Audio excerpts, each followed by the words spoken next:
important term. Yeah. So we need All to right. show that. Well, we were thinking if it accidentally showed, it would be sort of sly It'd be sly pandering, like, it is recording, look. right? It should be. Okay. it is record. We're on record. Well, I'm not going to say anything now. Nothing Okay. but Well, first of all, Yeah, you guys. let's start with a little cheers. cheers. That only Cheers. took 8 hours to set up, but we'll talk about that in a second. Okay. 8 hours and 25 years. In the tradition of modern wisdom and Chris Williamson, Yes. which is sort of the catalyst for this entire podcast that we're recording right now, Excellent. I'm going to start the way Chris starts, by making a statement and having you react to that statement. Nice.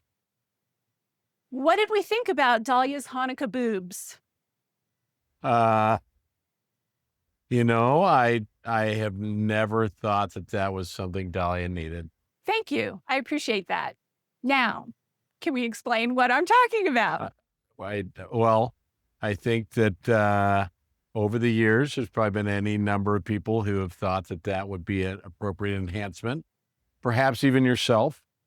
Actually, never. No, I never wanted them. I never wanted them because I had too many friends that had them that told me how miserable it was to have them. Yeah. So, and plus also the idea of paying for it, and the pain and having to get them replaced at a certain time and all that. But apparently Chat GPT just automatically thought that I had large breasts when it created my lovely Hanukkah greeting. Image.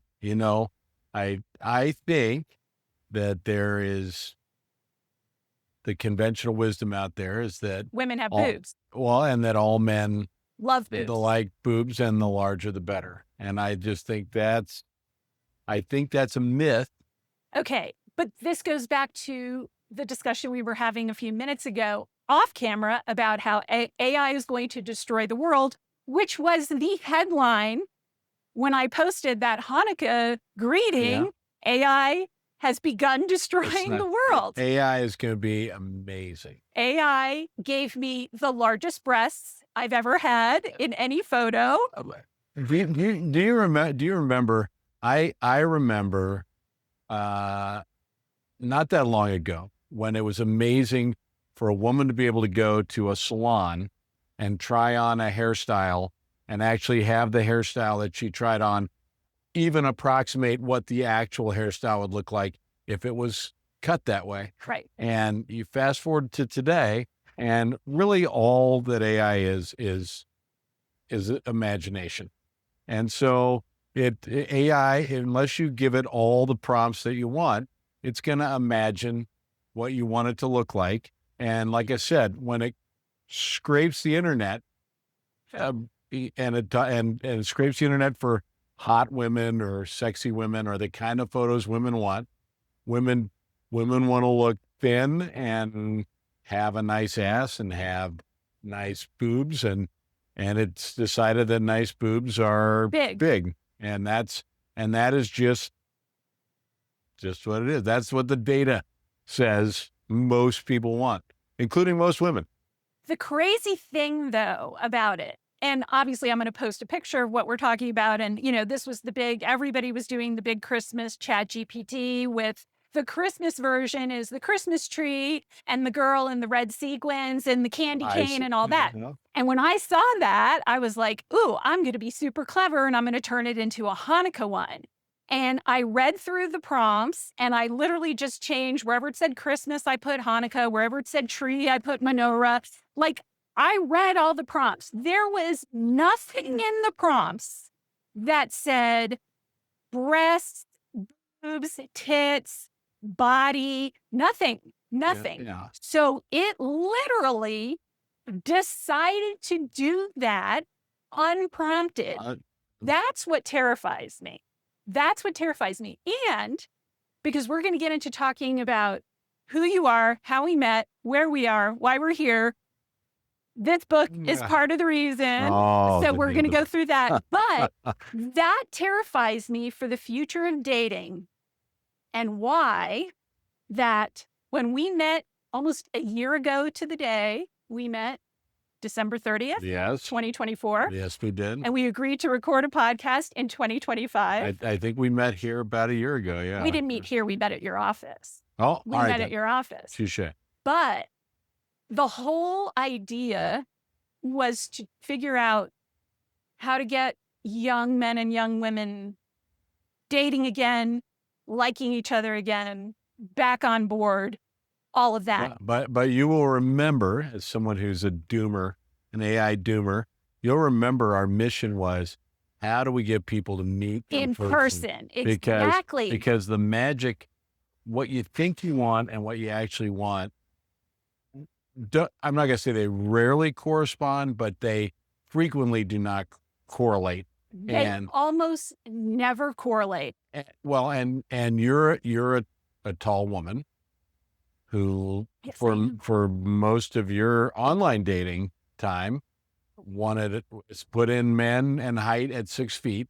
And I would say, yes and no. and I would say that AI creating a woman with big boobs because it didn't have any other prompt is similar to, it probably would put a guy on a 6 foot tall guy, just because that's what men think women want. Yes. And many women do want that. Absolutely. So, but that goes back to sort of full circle why we're here. I think online dating is going out. It has to disappear, because I would never, ever go back online and look at a picture and think that's really what he looks like. That's really how tall he is. That's really the car he drives. That's really the house he has. I mean, you could literally create an entire fantasy life, put it on a dating app, and nobody's ever going to know until you actually physically meet them in person, you know? Yeah. Well, AI could just catfish all of its guys that are on there. But I do think for the future of humanity, I believe everybody talks as if they prioritize dating and wanting to meet somebody, and meeting the right person is truly one of the absolute most important things that can happen to you in your life. But no one treats it that way. No. So, and that's kind of human nature. Everyone knows, hey, I should try to be more fit, but that doesn't correlate to the gym. Yep. Everyone knows, gosh, I should invest time in my relationships, and they don't, with all kinds of people. Sometimes it's with their parents or with their friends. They know they should spend more time. They don't. And so dating is you haven't even met that person yet. And so it becomes really easy to try to mail in the effort or to try to shortcut the effort. And online dating for men, it's like shopping. And so to me, you make it easier for guys. Guys are going to frequently take that way out. And so I think women got to drive that. Men will go wherever the women are. And if women are on online dating, then that's where the men will go. Yeah, And but so our goal, though, I mean, if we have a goal, and I think we do to a certain degree. And again, this was all sort of prompted. I mean, I came in and I was like all excited, and I came to you and I'm like, I found this podcaster and his name is Chris Williamson, and he has this amazing podcast called Modern Wisdom. And, he's so smart and he knows all this stuff about, evolutionary psychology, and he has all these incredible guests on, and he does all this stuff about dating dynamics. And he has to read your book. It was all about getting your book in his hands, which I have literally been trying to do for a year. Well, the nice thing about Chris, I mean, he's got a following, Yes. and he is giving good advice. And so to the extent that in his little cosmos, he's making changes to people's behavior, it's certainly hugely positive, obviously. Absolutely. And I think as someone who operates in the bar environment, the neighborhood bar environment, and I see people enjoying live social interaction. Everything post-COVID worries me. Yes. Remote work, all these things that isolate people. So many people that end up with mental health issues, it turns out they're isolated. And getting out, going to any kind of public place. We were at the Rekindle market. There's a bunch of people all out together. There is something very human about that. And I think dating is the most human of exercises. And so I just think trying to do it remote is, I'm not saying it hasn't worked out for some people, but for the people it's worked out for, it's because it set them up on a date and then they had the live interaction with someone. Absolutely. And for me, in my experience, and again, I mean, I stopped online dating in 2020. And for me, the big thing was, ironically, I used to spend a lot of time on my profile. I was on yes, I was on Tinder, years ago, whatever. That was, swipe, swipe, swipe. Okay, let's meet. And, hopefully you're as hot as you look in your picture and that kind of thing. But, when I really was trying to date for real, I would write this profile as a writer. That was important to me. And I knew who read the profile based on the response I would get from that person. Yeah. They would always point out something clever that was like deep in paragraph 5 of the about me. And I'd be like, okay, this guy has a brain and he actually is interested in more than just whatever photo he saw that he liked or whatever. And now, not only can you AI your photos and give yourself big Hanukkah boobs, you can have AI write your profile. So even that's not real. And I would love reading someone else's profile. And then when we would meet for coffee or meet and talk, and they would start saying things that sounded like their profile, that was impressive. And now I just have this fear of reading this incredibly written profile of this amazing man and then meeting him in person and him being like, hey, babe, what's up? Yeah, well, I feel like, oh. but and therein lies the problem with trying to do things remotely. I think it's out the window. I think online dating is going to disappear because I think no one is going to trust it anymore. There's nothing about it that can be trustworthy anymore. Again, the people who succeed, usually people follow the people they succeed.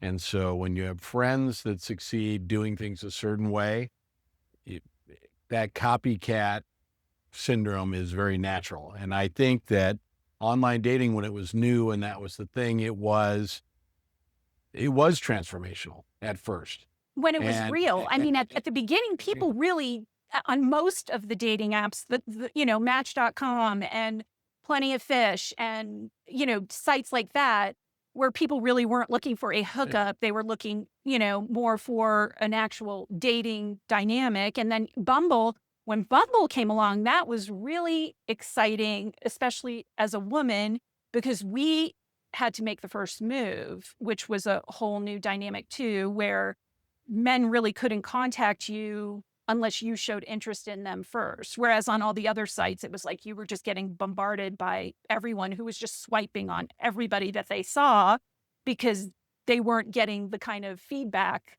that women were getting. And so men were just swiping at random on everyone. But now, again, I think back to some of the guys that showed up on some of my dates. And yes, okay, in defense of the whole Chris calls it tall women syndrome, but he's not even just referring to tall women. He's referring to women who are more educated or have higher paying jobs or, the whole hypergamy and dating up and across. And women are always looking for men who are up and across from them as opposed to dating down, which I don't agree with that 1,000%, even though I realize there's been a lot of data behind it and a lot of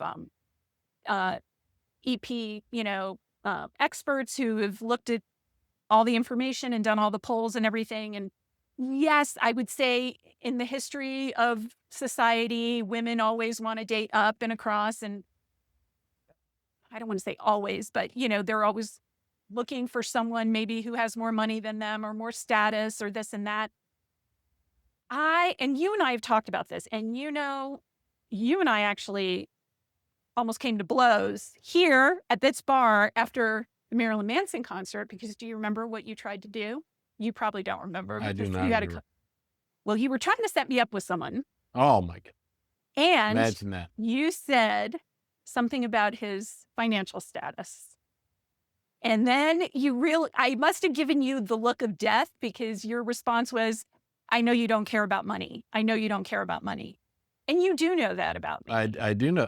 I do know that, but I also believe that, Well, you think I deserve to have someone of who's course, successful and of course, and part of the reason I think networking with your friends and family, people who know you, to meet somebody is because I think, very naturally your friends and family are going to look out for you. right. And if I wanted to say what sets you on a path to success, uh, love, just love alone or love and money, I would absolutely say love. You go as high as you can. And I think one of the things that I pointed out when I wrote down my dating advice for my daughters was the most important thing is that you meet a guy who prioritizes your happiness above all else. Right. And what he does and all those other things pale in comparison to that important thing. You want to meet a guy who mentally wakes up every morning and is swiping right on you. There you go. You know what I mean? I like that. And Okay, so we're getting a little bit ahead of ourselves. So let's back up a little bit.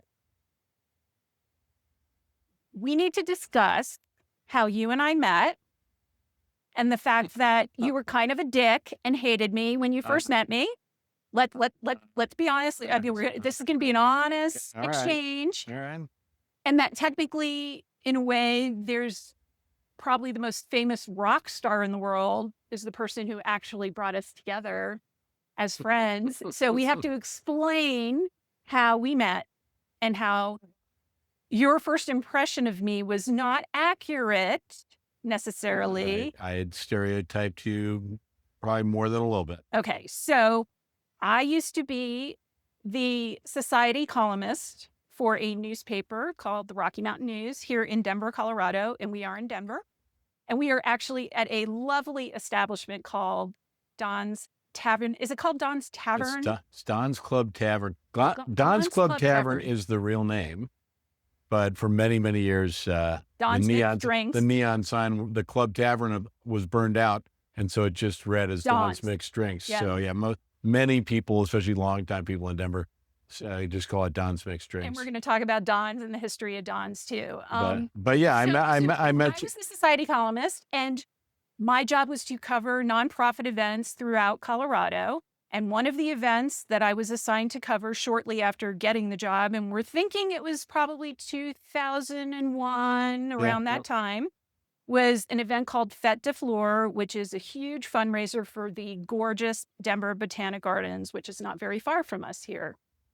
And as the society columnist, whoever was hosting these events, these multi-million-dollar events, some of them with very philanthropic people and very important people in the community, would seat me at a table, usually with people who were very involved with that organization, so that I could therefore meet them, talk to them, write about the event, write about these lovely philanthropic people, and then it would show up in the paper the next day with beautiful pictures and glowing reviews and all of that. And everyone would wake up in the morning and run out and get their newspaper and go to see who's in Dahlia's column today. And everyone read your column. Yeah, everyone read. Anyone who read the Right Man News read your column. Even I read your column. Okay, so I will let you take over now. So I am seated at your table. You were seated at a table where I was a guest. Yes. As well. Yes. And I think as someone who read the paper every day, I was very familiar with your column. I did not know you, other than your face was on the column. And the column was called Dahlia. Yeah, and so I think, like many people,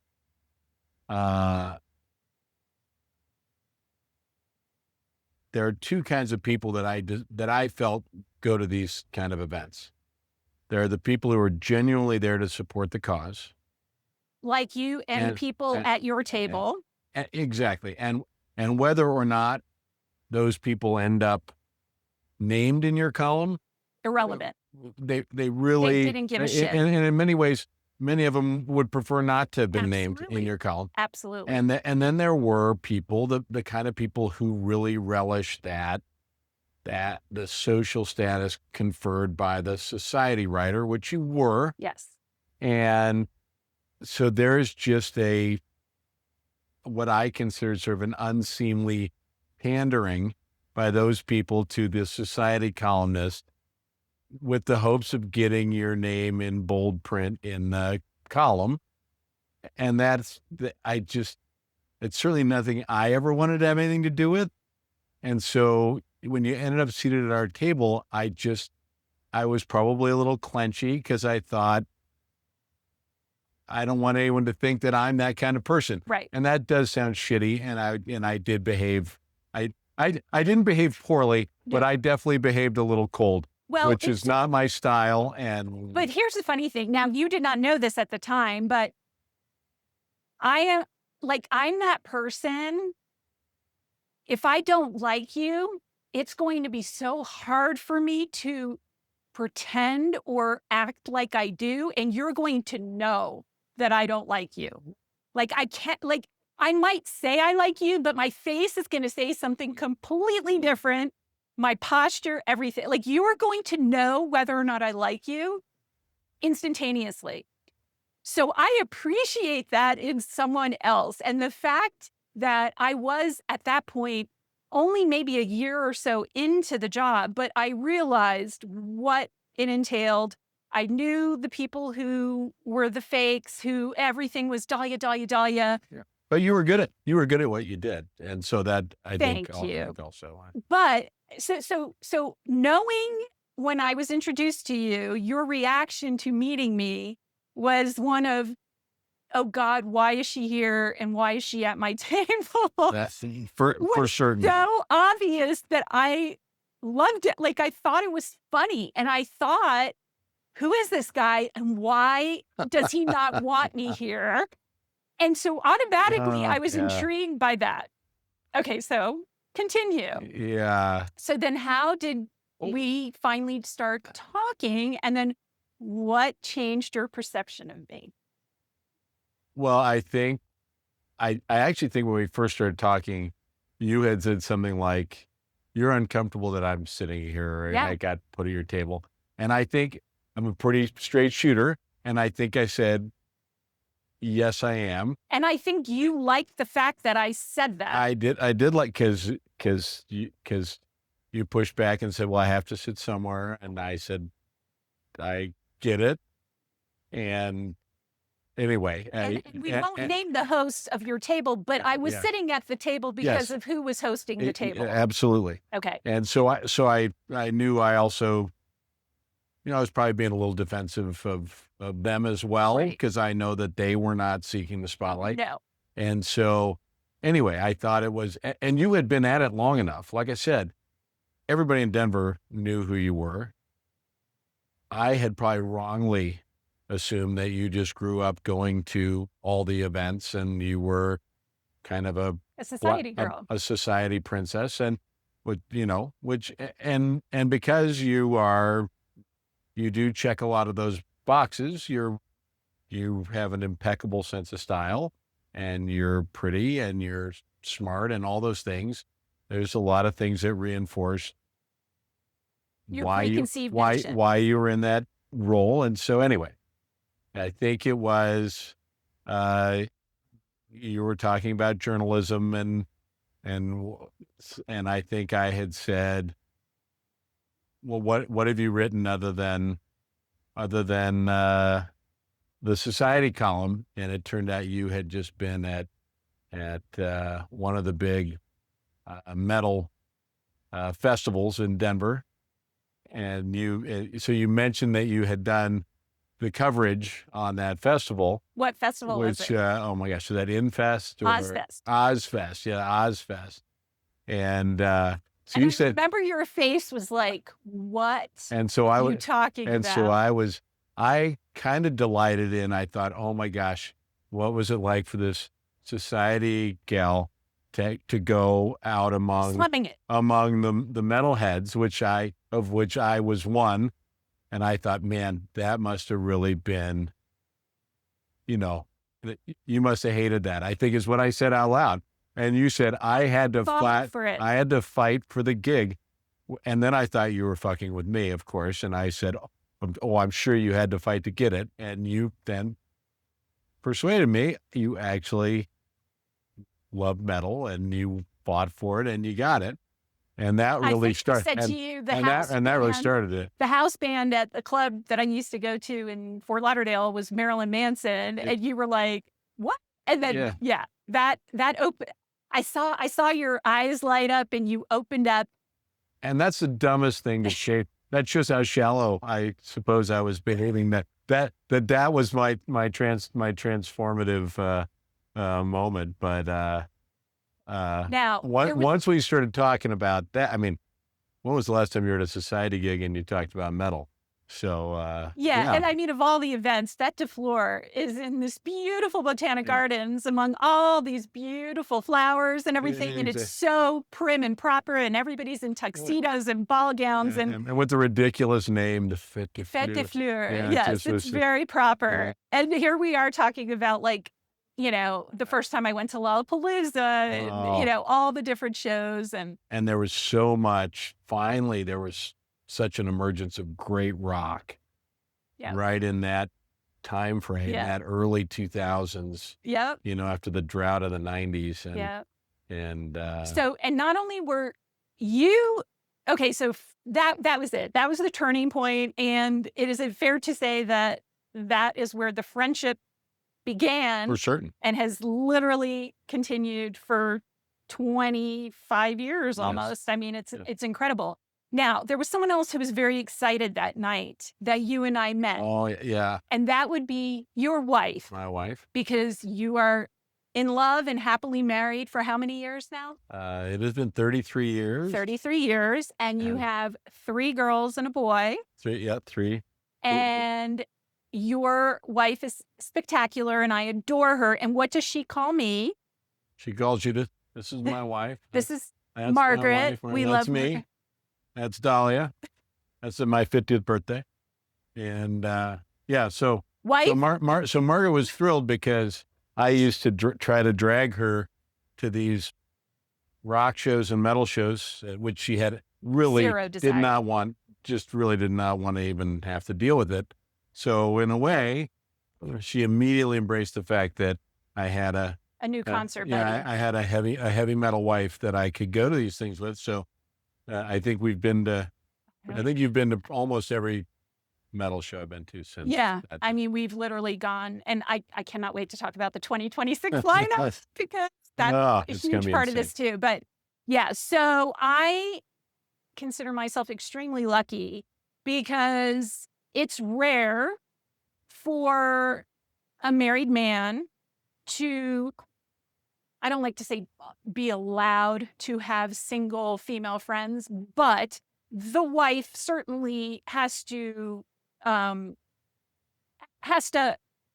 be a part of that, so that there's no misunderstandings or any kind of like assumptions or whatever. And you and I have joked about this, like single friends of mine who have known that our friendship has been over all these years are always like, well, what does his wife think? And I'm like, every time I go to the house, with Margaret, we'll go have a drink before we go to the concert. Margaret's always like, bye, have fun. Like she couldn't care less. She has zero problem with it. She trusts you 1,000,000%. Yeah. She trusts me 1,000,000%. And that's the trick.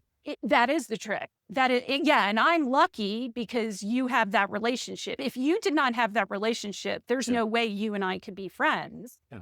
And unfortunately, I have lost male friendships because there wasn't that security in the relationship with their partner. And I understand that it's sad and I'm disappointed that that's happened. But I've had more that have lasted. And that's because I like to think I pick friends who are faithful to their partners and faithful to their spouse and have good relationships with all the people in their lives. Like, I don't want to be friends with sketchy people. Not to mention, and you and I have talked about this a million times, I do not want to be the other woman. There is nothing about me that wants to be second place in anything in life. So the thought of being the other woman in any situation is nauseating to me anyway. So Yeah. Well, and it should be, because it's gross. when you're the other woman, It's you're gross. with the guy that is seeking out the other woman, and Yeah. that's going to end badly. Yeah, I agree. The guy who's doing that is just a matter of time before he's doing it to the other woman. Yep. And, So along those lines, and along the lines of men and how men are, especially young men, let's move on to the next chapter, which is who you are and what you do, because you know more about dating dynamics and what men and women do when they are out on dates than most people, because you've been exposed to it from probably the best vantage point of anybody. Yeah. So explain that and how that led to this book. Well, I think in the pre-internet days, of course, bars were where you went to meet people, and it's still a place you can go to meet people. And so I think in the early days when I used to bartend, as a bartender, you really do have a front row seat to all those dynamics on both sides, because the interesting thing when you're a male bartender is, for women, you're the one trustworthy man in the building. Oh, yeah. That's 100% trustworthy. Yep. It's not like no matter what they say to you, you can do anything about it. They know you're there. Yep. They know your staff. And so as a consequence, you are privy to a lot of things, from the women's side of things. Yeah. And then of course, men are always trying to find an angle, and it's hard. It's hard. I think women don't realize how hard it is for men to initiate things, to face down that rejection. It's tough. And so you also have a front row seat to that trial of confidence for guys, for single men, almost every time they go out. And again, putting everything online makes it easy, because you can eliminate that fear of rejection. And so I saw that. But it may be more interesting is, as my company grew, and as I got out, talk about your company. as I got out from behind the bar and I started just sort of overseeing bars, is you just end up, bartending is by and large a single person profession. And so you end up with a lot of men and women, usually outgoing, fun-loving, social types. And they end up working together. And so you end up with a lot of intercompany drama and intra-company drama. And that's where you really see the train wrecks. You see a lot of the setup, you see a lot of the stress, you see a lot of the heartbreak, hope, too. and a lot of the hopefulness on the other side of the bar. But on the staff side of the bar, you really have a front row seat to things are going badly, or things have fallen apart, or, the consequences and the fallout. And what I really noticed there was, most of the time when things really end badly, it was most often driven by the guys. And so then you fast forward a handful of years, and I end up with, 3 beautiful daughters, and I know they're going to enter the dating world. And I thought, I know enough that I just don't want them to spend their time chasing dead ends. I don't want them to burn up the time to where they get into their late 20s, early 30s, and the numbers start to flip, and when I say that, it's the good and loyal guys usually get snapped up by age 30. Yeah. And once they're in a committed relationship, they're not going anywhere. they're not going to come back on the market. And so you end up with a even higher percentage of guys that, really, they can be terrific guys. I have a lot of guys that are good friends, but they're not the kind of monogamous guys that you want your daughters to end up with. And so, or your friends, because I know you and I have talked about that too, that there were certain guys you were like, I love him. You're not allowed to date him. Yeah, you're not allowed to date him. And I trust you more. Yeah, I mean, I trust my male friends to let me know if any of their male friends might be a problem. Oh, yeah. But at the same time, I've also warned you, like, when you've tried to set me up with people, I'm like, Mark, are you sure? Because you know me as Dahlia, Mark's friend, but I am the first to admit that I'm a difficult person to date. And so I'm like, how much do you really like him? How long do you want your friendship to last? Like, yeah, I mean, but you never know. Yeah. You never know when you're going to find that right chemistry. And, my son had said to me after I wrote the book and, calling out that most guys are losers. He wanted you to write the other book. He, of course, quite classically said, when are you going to write a book about how many women are losers? Or I could write that book. Or as many of my guy friends have said, when are you going to write the book? Most women are crazy. Yep. And I could write that book. And it's interesting to me because I really don't believe that most women are crazy. I really don't. I think women, I think things have changed though. And I think a lot of women now are more of a problem than a lot of men to a certain degree. But I think a lot of that has to do with the romantic comedies and the books and like what they were taught and what they were brought up on and what the expectations have been that were not realistic, that was done by the media industry. And that goes to magazines too, which I am obsessed with magazines, have been my whole life, but the magazine industry has destroyed women as far as telling them all the things that they should be looking for in men, that they should expect from men. And then all this bullshit about you're the boss bitch and you're perfect and don't settle and don't change for him. And he needs, I mean, come on. I am the first, and I mean, I hate to say it, with age comes wisdom, right? Like, would I have said this to you when I was 30? No, of course not, because I had a completely different mindset. You wanted the whole package, I know for sure. And it's very difficult to look at any woman who is young and successful and beautiful and appears to have everything. Why would you ever advise that person, don't set your sights too high?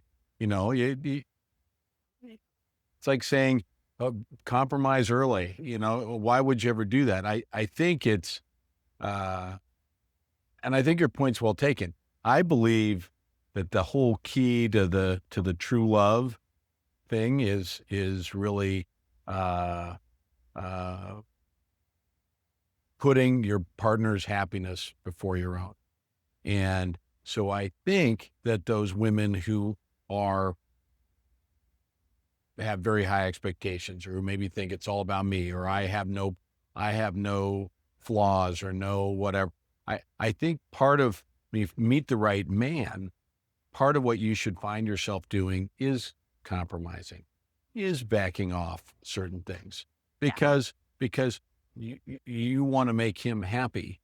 And the reason you'll make him happy is he makes you feel amazing.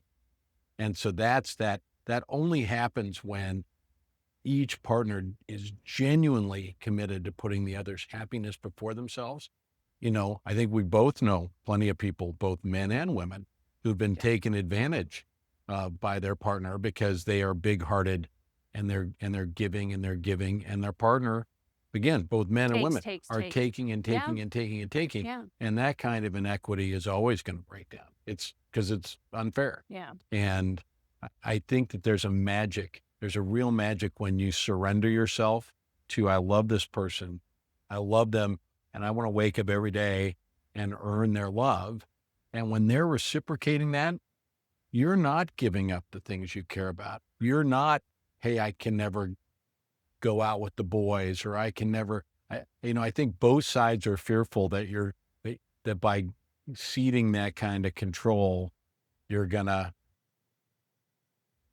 sacrifice, you're gonna give up. And if your partner's aware of what's going on, they're ensuring that you're getting out and doing the things you love. And I think that's kind of how it works. That's how it's supposed to work. That's supposed to. But I also have, a theory going back to the hypergamy and women, this expectation of men that women only care about money and status and all of that. I'll never forget, I had a friend who came to me. She married for money. She admitted that she married for money.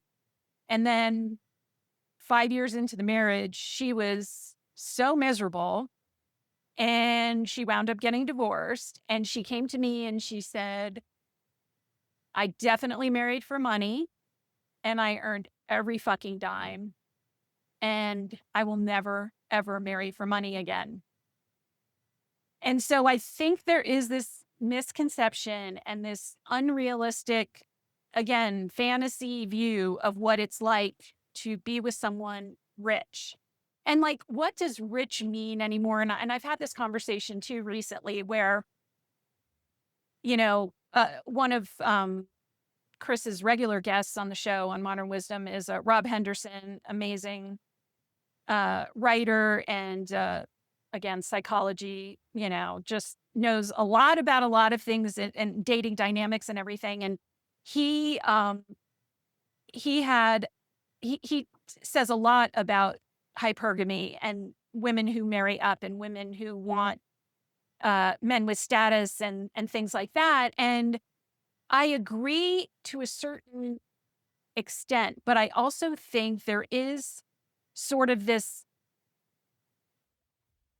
it's more about meeting a man who has goals or dreams and you see this spark in them. You see this work ethic or there's something that excites them that they're reaching towards and that they don't necessarily have to have it right now, but you see that potential in them to have it, like, and it's genuine. It's not bullshit. And he recently wrote something or reposted something that had to do with the Rolex watch and the car and this and that.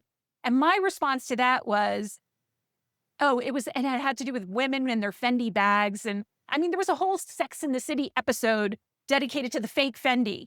Like literally, we can all have a Rolex. We can all have a Fendi. We can all have, there's copies of everything. There's fakes of everything now.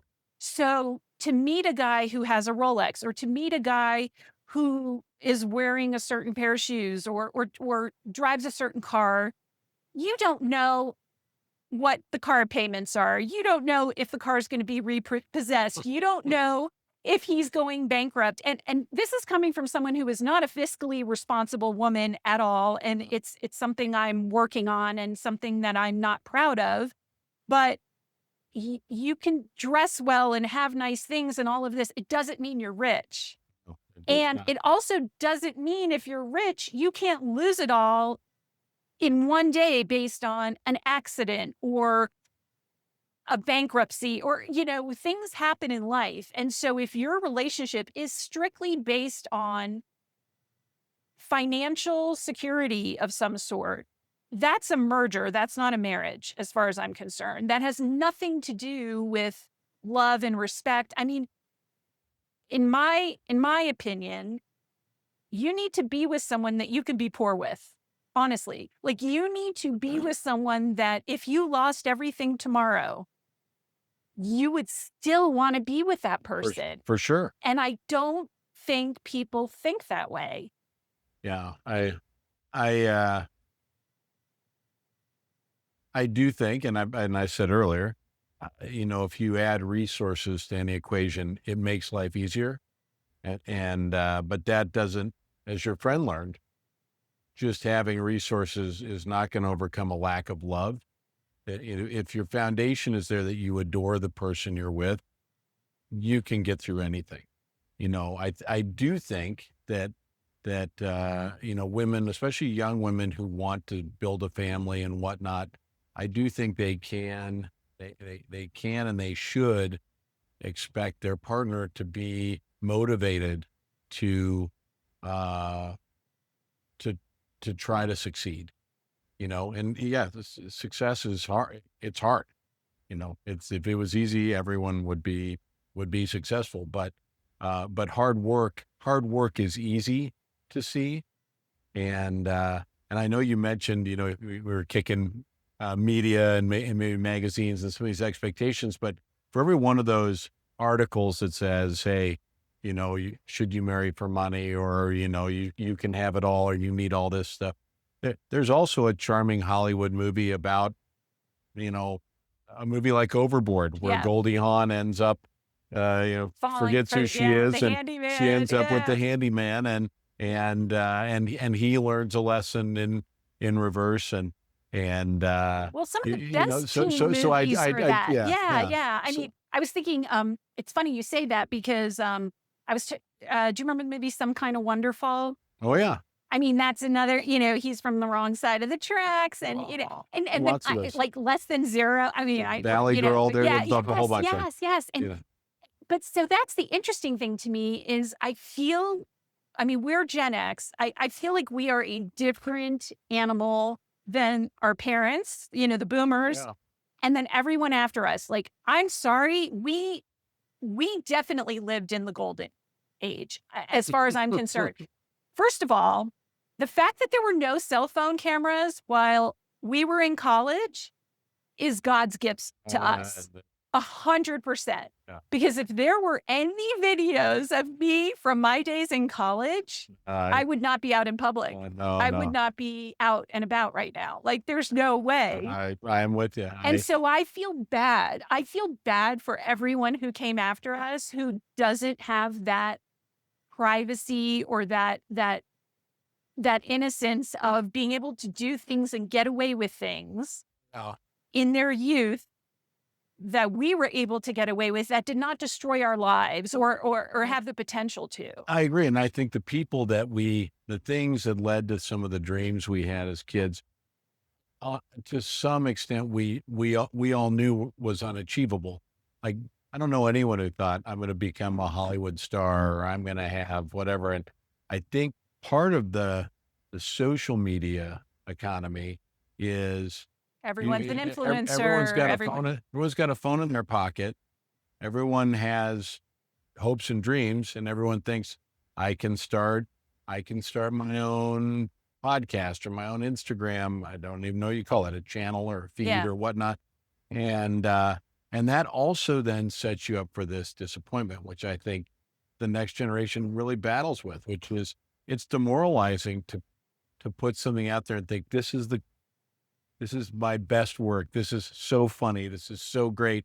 And 17 people like it, and they're all your friends and family.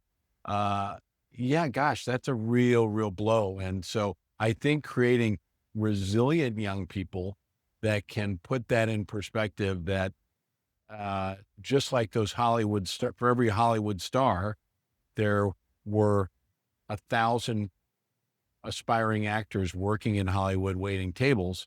It's the same thing. For every person whose channel breaks through and catches fire and goes viral, there are probably tens of thousands of people, hundreds of thousands of people trying to do the same thing. And I think, I think the reality is there is more to life than just easy money or quick money or even money, for that matter. And a young man who's married, who I'm not going to name, but I had a young guy who had asked me how much money you need to make a year to be happy.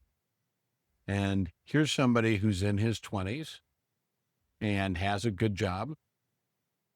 And I said, I would say if you could make six figures, if you could make $100,000 a year, you're not going to run into anything that's going to overwhelm you. And I think you could be perfectly happy.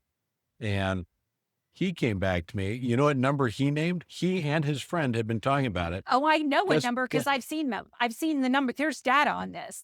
Was he Generation Z? Yeah, he's currently Their 20s. expectation is $275,000 a year. He thought to be happy and to know you'd made it, he needed to make $1 million a year. And I told him, I said, actually, it might be more than that. It might be 500. And I said, do you know how hard it is to need $1 million a year? And I think there is some completely out of proportion thinking among people that you need $1 million a year to do everything you want to do. So I called him out on it. I said, what do you imagine you would do in a given year if you had $1 million? And not just that, but you and I know people that have $1 million. How many of them are happy? Really? Like, I can name 10 people right now that I know have more than that are miserable. For sure. So stuff does not make you happy. Okay, so this is like one of my favorite criticisms. And actually, I don't even know if he's the original one who said it. Actually, I think it was actually Andrew Tate who first said this, who's, Mr. Red Pill misogynist of the universe. Having things doesn't make you happy. Getting things makes you happy. And I agree with that 1,000%. Yeah. 1,000%. And Chris has done a lot on this lately, and a lot of his podcast guests have said this, and I agree because I know personally, when I'm working on a project, when I'm working on something, when I'm working towards a goal, it's amazing. And like every step that you take and you meet a certain level on, the path, and you're like, oh, I accomplished this. And then you get to it and you finish and you're like, okay, now what? Like, what's next? Right. And too, anybody who is, aspires to do more and be more. And, Chris talks about this a lot. And funny enough, and, you asked me how the show was because you unfortunately were out of town when Chris was here a couple of weeks ago in Denver. And I'll tell you all about that. But, my whole thing is I've literally followed Chris, for the last year and a half, and really in the last year to the point of obsession for sure. And I've learned so much. And I wouldn't say it's gone over to the unhealthy side, it's but unhealthy. he's actually made you a better thoughtful. person. Thank sure. you. I think so too. And that's what I'm saying. I think it's been a healthy obsession. Well, and I think for someone like me, who I prefer male energy to female energy, I prefer being influenced by strong men.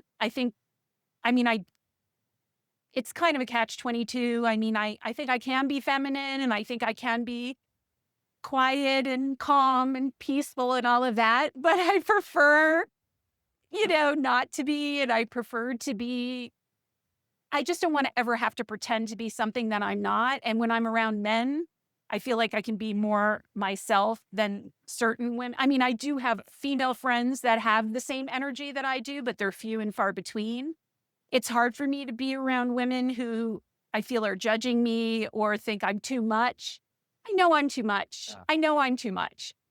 But most of my male friends can handle it, and my female friends can't. Men are amazing. My whole most guys are losers, line. I really, really tried to emphasize. I love all my buddies. Yes. And you're doing it from a place of wanting to help them, for the purposes of women meeting men, the safe place to start is assume he's not the one. Assume he's a loser and then let him prove you wrong. Otherwise. That's the whole genesis of that particular title, which is an attention grabber for sure. But the reality is, men are great to hang out with. Men are a lot of fun. Men have, men are kind of like dogs. When they say a dog, you give a dog 5 seconds and they'll forget that you just yelled at him or whatever. That's kind of how guys are. Yeah. Guys, we can be mad at each other, and you have some fisticuffs, and then you're right back to just being friends. And Yeah. I think women assume men are complicated because they can't figure us out, and men are incredibly simple. And I think men assume women must be like men and be simple, and women are complicated. And that's probably the root of an awful lot of Yeah. the problem. But Absolutely. And I do, well, and so I think I might have even told you about my theory. So Sex in the City, original Sex in the City, not the woke recent version and just like that. No. If anybody's ever going to go back and watch any episodes of Sex in the City, it has to be between 1998 and 2004. Yeah. Otherwise, don't bother and forget the movies. I'm talking about the original series, 6 seasons. I think so here's my theory. That ended in 1994. In 1995, Entourage started and went for the next, I think, till 2011. So Sex and the City started and ended, and then Entourage started and ended. If they would have been on at the same time and right after each other, and men and women would have watched them. I have seen every episode of Entourage. I learned more about men and relationships from Entourage than any other show ever in the history of television. If men could sit through some episodes of Sex in the City, the original, they could learn a lot about women. And it's not all pretty. Don't get me wrong. I mean, there are some, but I think that's what made the show so successful and so popular, was that you saw all the chaos and the drama and the stupid things that women do for love, and the stupid things they think mean that he loves you. And he's just not that into you. That's an he's episode just not that into you. I think almost every guy in America that was my age watched that episode because it became, as a guy, you appreciated you appreciate a show that a lot of women watch saying that. There were so many shows that really made men look a lot better than women. And I think there's a whole misconception that it was all male bashing and anti-men and all this. It really wasn't. And then one of the biggest misconceptions, and I say this from a place of, I was kind of laughing. I was sort of going through old articles and things that were written about me when I was reaching out to Chris, to send him sort of follow up to my job application. And there were 2 articles. One of them was written in 5280 and the other one was written in 303 magazine. And both of them referenced Sex in the City. And both of them referenced that Dahlia is kind of like Samantha. And and I thought, oh God, they're calling me a whore. They're calling me a whore.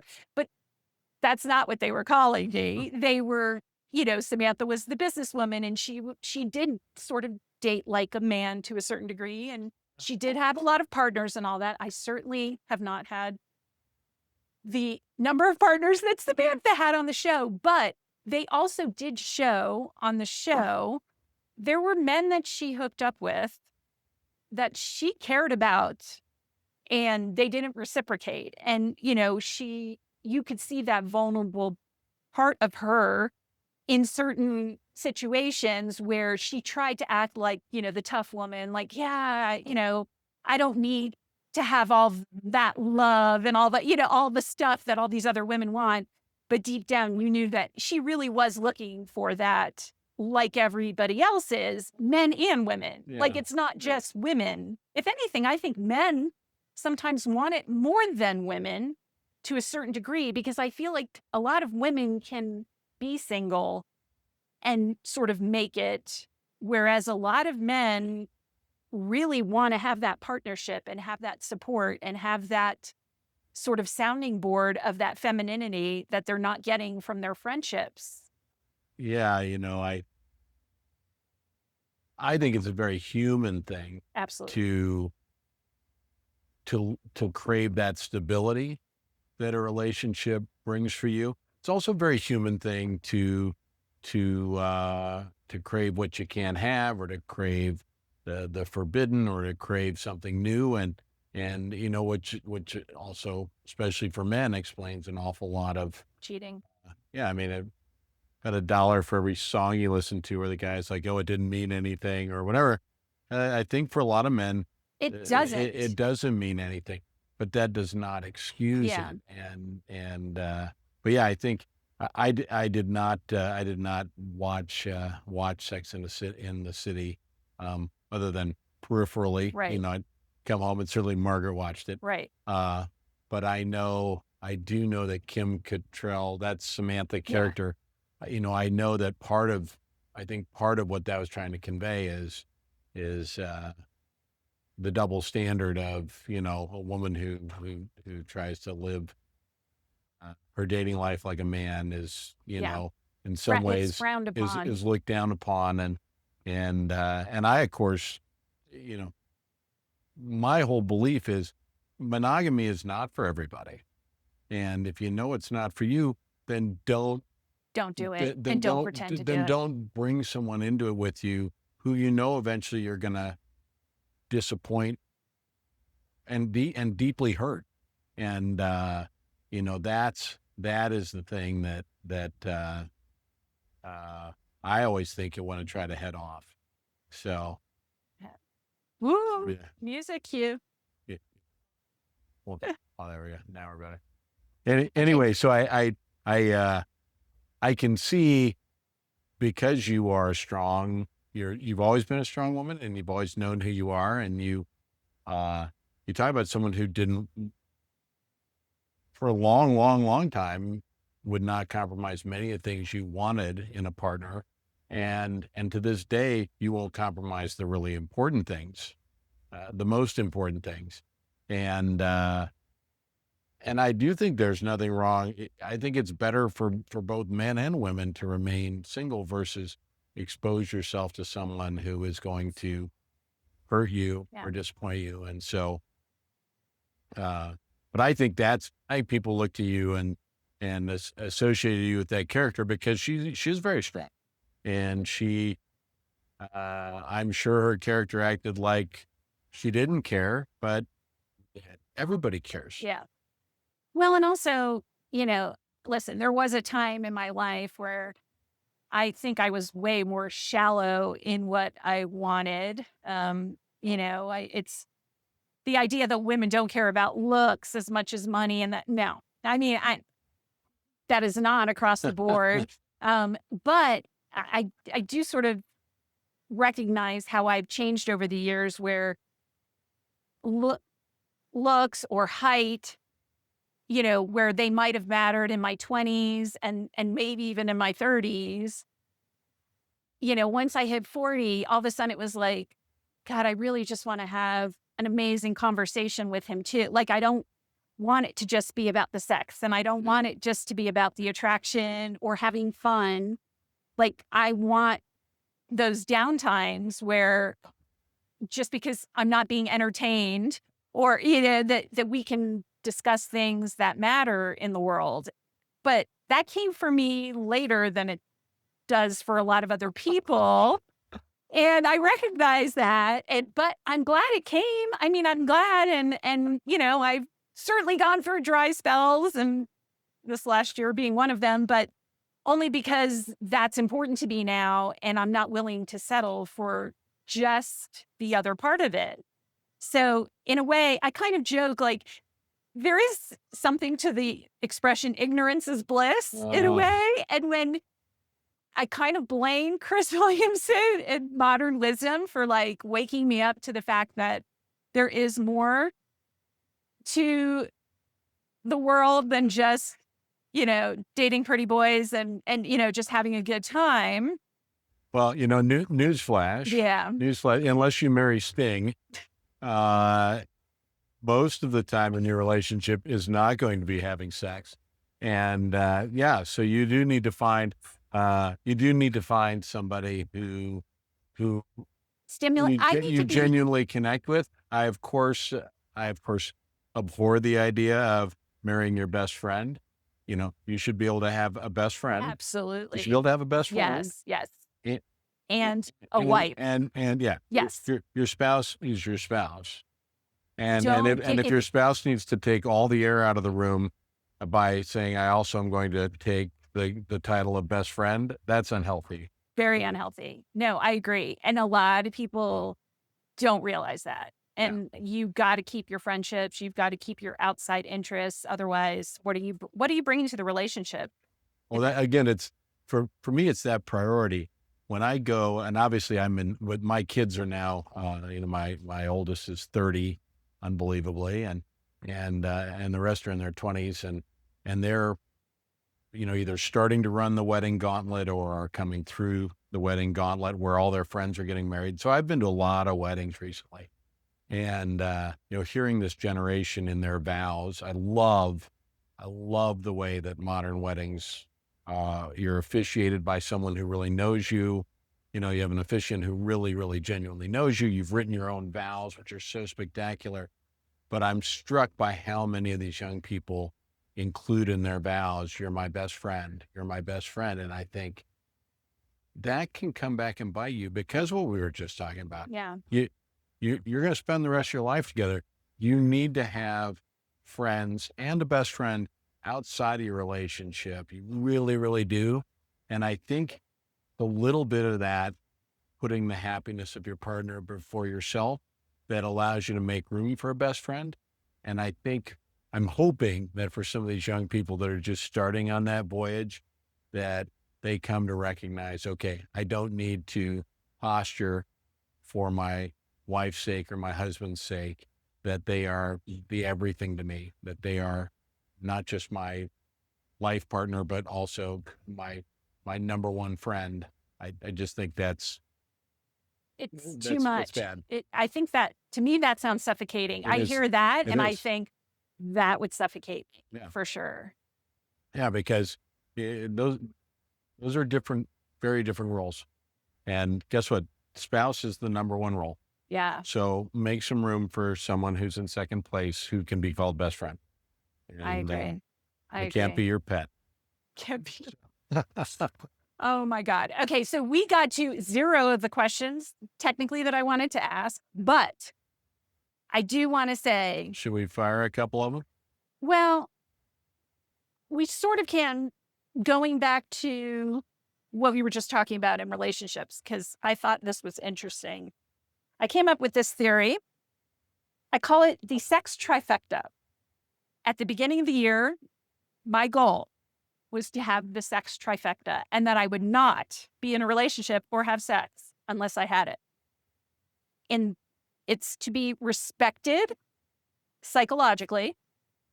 All right. Okay. Revered personally. Ravished physically. Nice. You have to have all 3. If you don't have all 3, you might have great sex. You might have someone that likes you as a person and thinks you're interesting. But if there's not that mental connection, it's not the same. No. It's just not the same. Not anymore. Not anymore. Not for me. And I think not for a lot of people. And I would imagine in a marriage, this would keep a marriage together. As long as you continue to respect them and the way their brain works, right? And you want to have conversations, you want to have things that you discuss, and whether it's about psychology or about, the latest headline in the newspaper or whatever, you should be able to have discussions with your spouse. It shouldn't just be, when are we going to have sex? Or, did you do the dishes today? It can't just be that. Yeah, that is a little too transactional. Yes. And I'm not suggesting, when I say, don't marry your best friend, I'm not saying you shouldn't have a relationship where you talk about things and you have that friend-like ability, the candor and everything else. But there are things that are best discussed with a best friend and not your spouse. There's a lot of venting, a lot of things that are very, very healthy, that that you need a best friend. And if you have the right kind of best friend, that best friend can coach you through some of those moments. Like, sure, she didn't mean that, or Yeah. I think you need to be the bigger person. Or look, that advice rarely is well embraced when it comes from your partner. Yes. You know, if You someone need looks a pair across of at you, outside eyes looking in that, because think yeah, about it. Most people, you don't see yourself the way other people see of course you. not. And so it's nice to have that Yeah, feedback. yeah. But I think some of this rolls back to when you and I were talking about, you set yourself up where you want it all. And that a lot of women, especially young women, set themselves up potentially for failure because they want to have it all. And to me, that short list that you've distilled it down to, that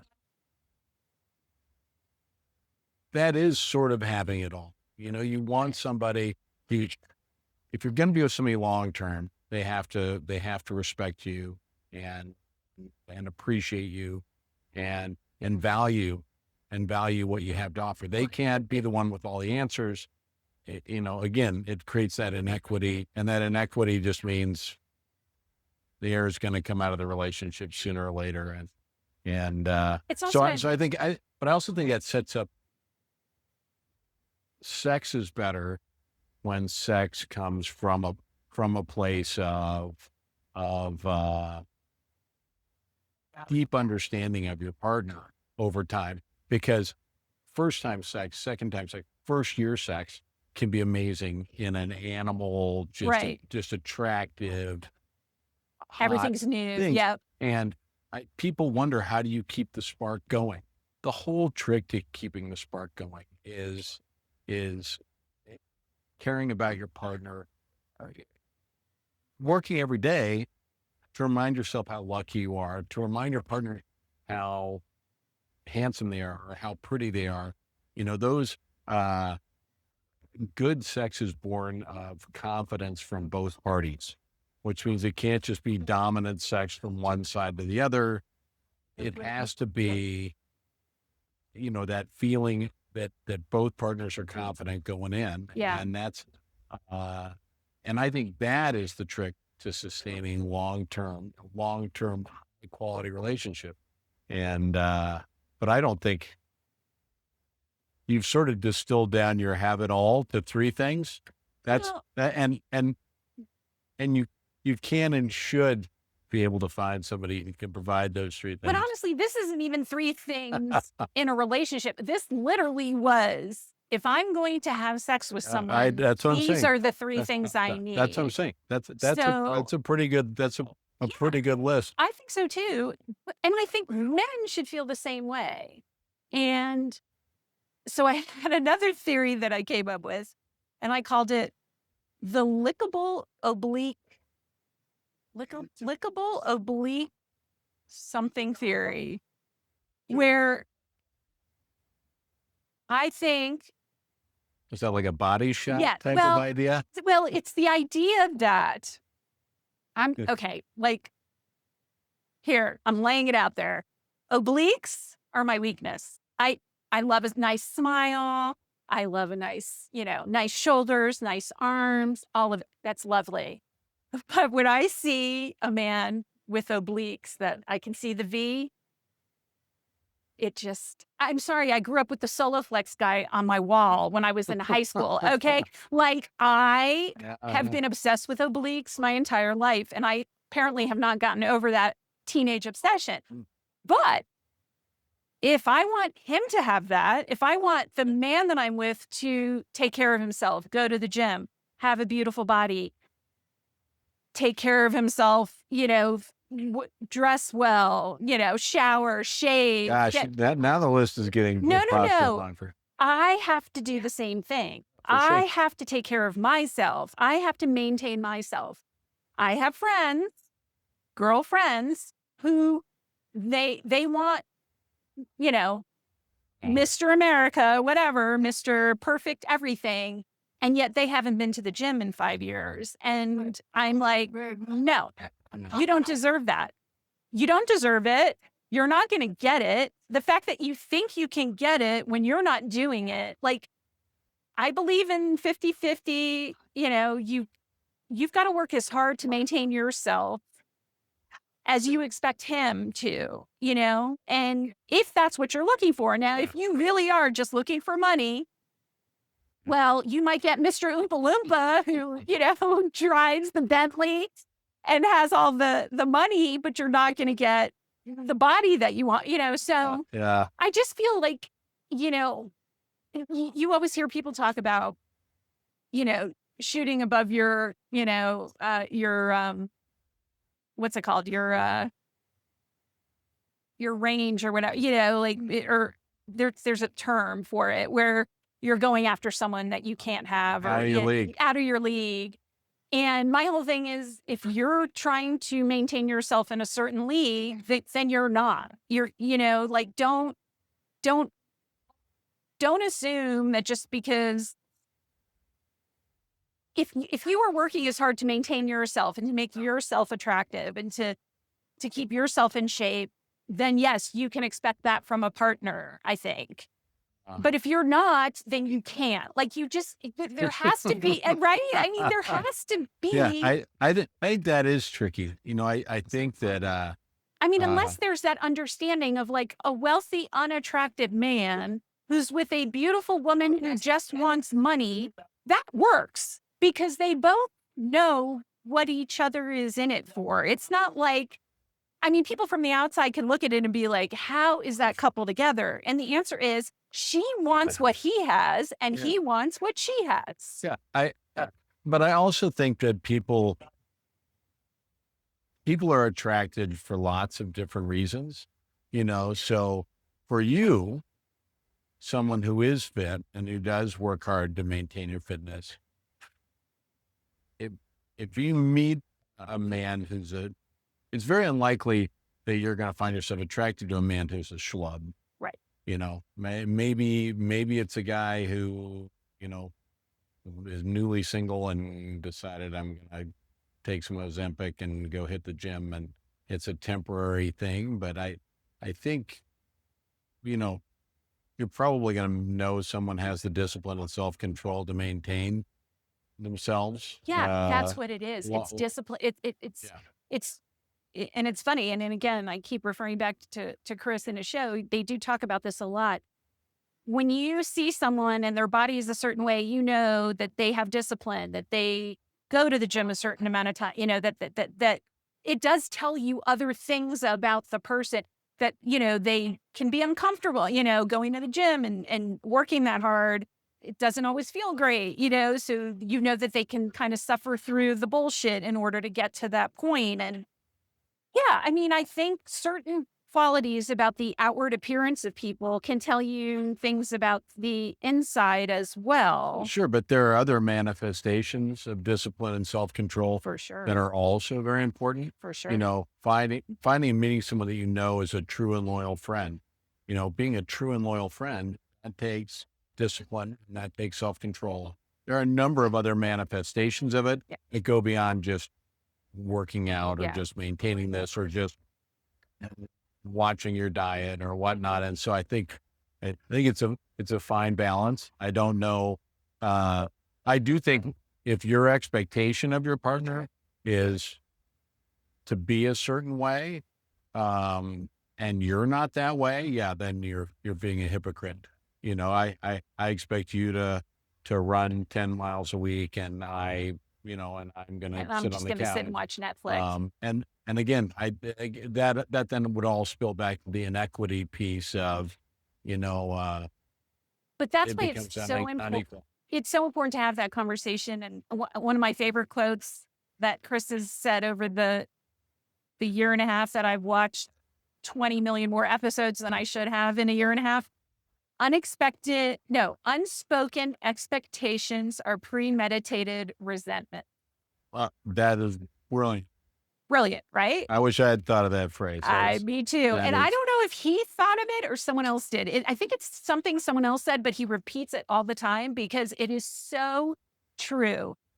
But again, I don't know if I could say that when I'm 30. I can say it now, and I wouldn't go into a relationship now without talking about so many things up front just to make sure we are on the same page. Because let's face it, at the beginning of a relationship, so many of us sort of, everything's perfect. My hair's always perfect. My makeup is always perfect. My clothes are always perfect. And I shave my legs every time we're together, Oh and my goodness. all that stuff. And then, you've got to be realistic that at a certain point, Well, and if you start a family, I mean, yeah, having children is like setting a bomb off.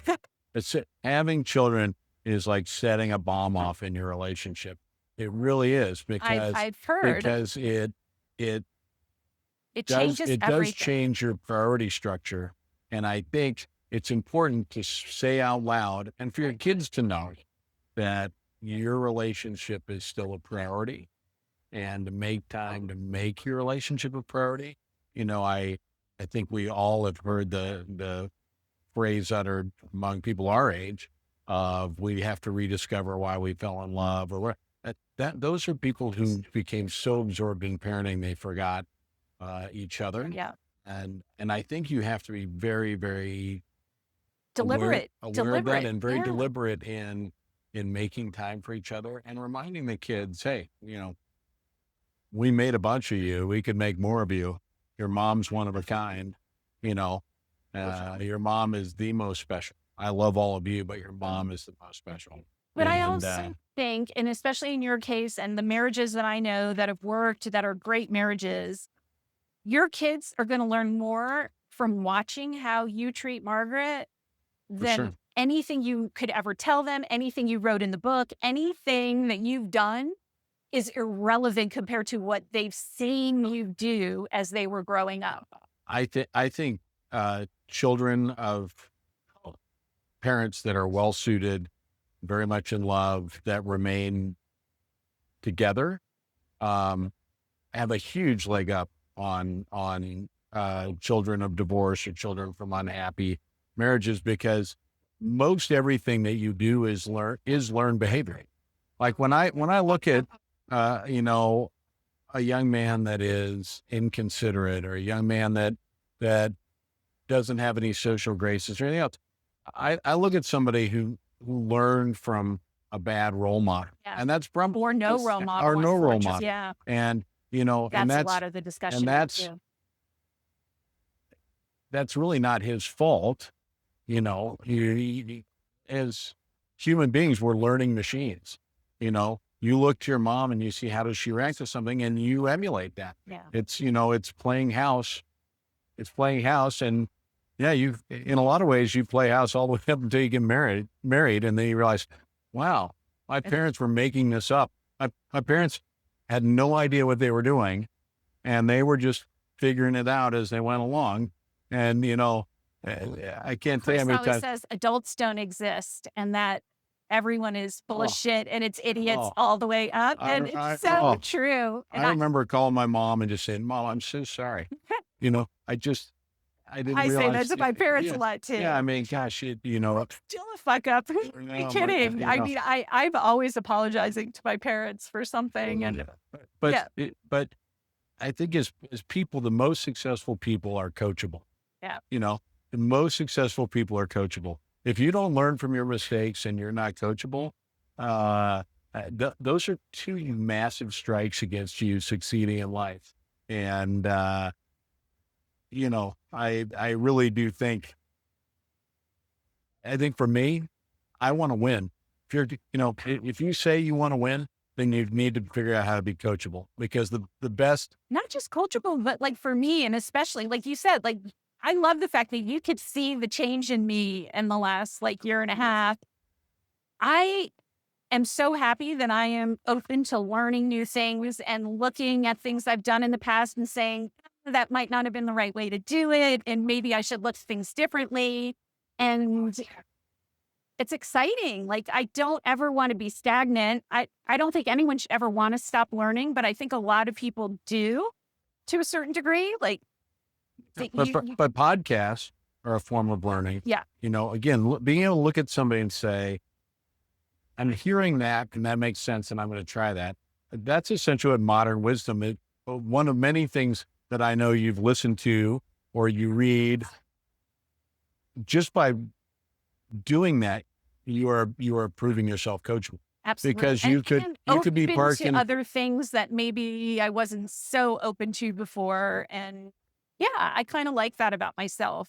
because you could be parked in front of a series, an endless series of television, and not be self-reflective at all. Yeah. And I do think one of the beauties of podcasting and whatnot is most of these podcasters are people who are talking through their thoughts, and they're enabling people to take advice and, hopefully become Well, better. and And not all of them, but yeah, for a lot of them, they're just trying to make people better. Even podcasters that I don't particularly see eye to eye with, or that I disagree with, I love the idea that they're trying to get people to better themselves. Somebody had asked me, "What do you think of Jordan Peterson?" And I said, he's done a lot. and I said, I agree with a lot of things he says. And I think the most important thing that he's done is he causes people to say, I need to take responsibility for myself, and I need to, Agency. Agencies. Scott Galloway. There are a bunch of these people Now, out there. see, I love that you said that, because you and I aren't necessarily politically aligned on certain things. We know that. We're one of those rare breeds that have stayed friends through every election cycle. Well, we used to be pretty politically aligned, and then I think it fell out. A little bit, but I think you can defend your positions and I can defend my positions and why I feel the way I do about certain, politicians and their, things that they've done. Not necessarily, I don't agree with everyone about everything, and nobody should. And I think that's when it's a problem, right? Listen, I don't agree with Chris about everything, which probably shouldn't say out loud if I was still trying to work for him. But that's part of it. That is part of, like, he has interviewed Scott Galloway multiple times. Scott rubs me the wrong way sometimes. Oh, for sure. But some of the stuff he says is really, really, really good and on point. And so I have to, as much as I don't necessarily like Scott, I will, I cannot like someone, but I can also say, you know what he said is 100% on point. For sure. I just don't want to go out and have a beer with him necessarily. I look at all these influencers and podcasters and everybody else as the modern day library. Yes. And if you as a human being can't write your own term paper after synthesizing these books, these books that are podcasts and opinions and everything else, then you're just if you agree you're just throwing up it's stuff regurgitating. Yeah, it's just regurgitating. And you're not thinking for yourself. And so me, I'm a radical centrist. So anyone who's on the extremes, I think most people in general are that way, but unfortunately in podcast land, on the internet, on X, it's all the radicals. Yeah, but even the people on the outsides, there are certain underpinnings that are, I think, universal to the American experience. Almost all of them are talking about liberty and about freedom and about, using your time wisely and giving your effort to causes that matter. A lot of those things are common American values. I don't think enough people talk about that what we agree on. That common core. We only talk about what we disagree on instead of what we agree on. And that's. But that goes back to our mission, and hopefully, with how many bars do you own now? 18. So with 18 bars, if we can get people to come to the bars and meet in person and talk about this kind of stuff, which, by the way, the light went off like an hour ago, just so you know. So we're sitting here in the dark, but whatever, it is what it is. The sun went down. I'm just assuming our drinks are empty. Yeah, exactly. Yikes. I do have my new tonic here. Yeah, I do feel like. We're gonna have to take a pause here. Yeah, no. All right, we're back All on the right, record. we're We're back. back on the record here with We can Dahlia we can Wine. get rid of our empty glasses. Okay, We're done now. we're sort of done. We're thoroughly lubricated now. So yeah, we're lubricated. I had one beer. Who are you kidding? So we literally did not go over all the questions I wanted to go over, but we're going to do this again because we are going to hopefully record at some of the bars. I hope so. And Good conversations, good conversation. yeah, and my goal is like to get these events together where we can get young, necessarily, I mean, they don't all have to be young men and women, but I do sort of feel this obligation to like help the younger generation coming up because I feel like they deserve the same kind of great dating experiences and things that we got to experience. And I mean, let's face it, COVID destroyed social gatherings. I mean, I think of all the people that were in high school and college when the COVID lockdowns happened. And it's like, I can't even imagine not having some of those connections that I had when I was in high school and college. So yeah, those kids using the word retarded in the dictionary definition of they a lot of those kids became socially retarded in that it held back their growth socially, their development socially, especially that transition from high school to college where you suddenly are thrown into a pool of new people, new ideas. yeah. It's such an important time to develop a sense of self and to develop a new sense of identity that social skills, like how to approach people and have a conversation. But you're also out from, when you're in high school, every evening, generally, you're back at home with your parents. Your life has a certain sameness to it, and the perspectives are inhibited by your upbringing.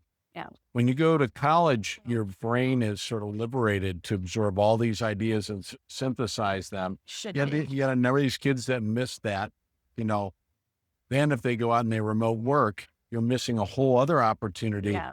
Work is about, there are many people at work that you don't even particularly like.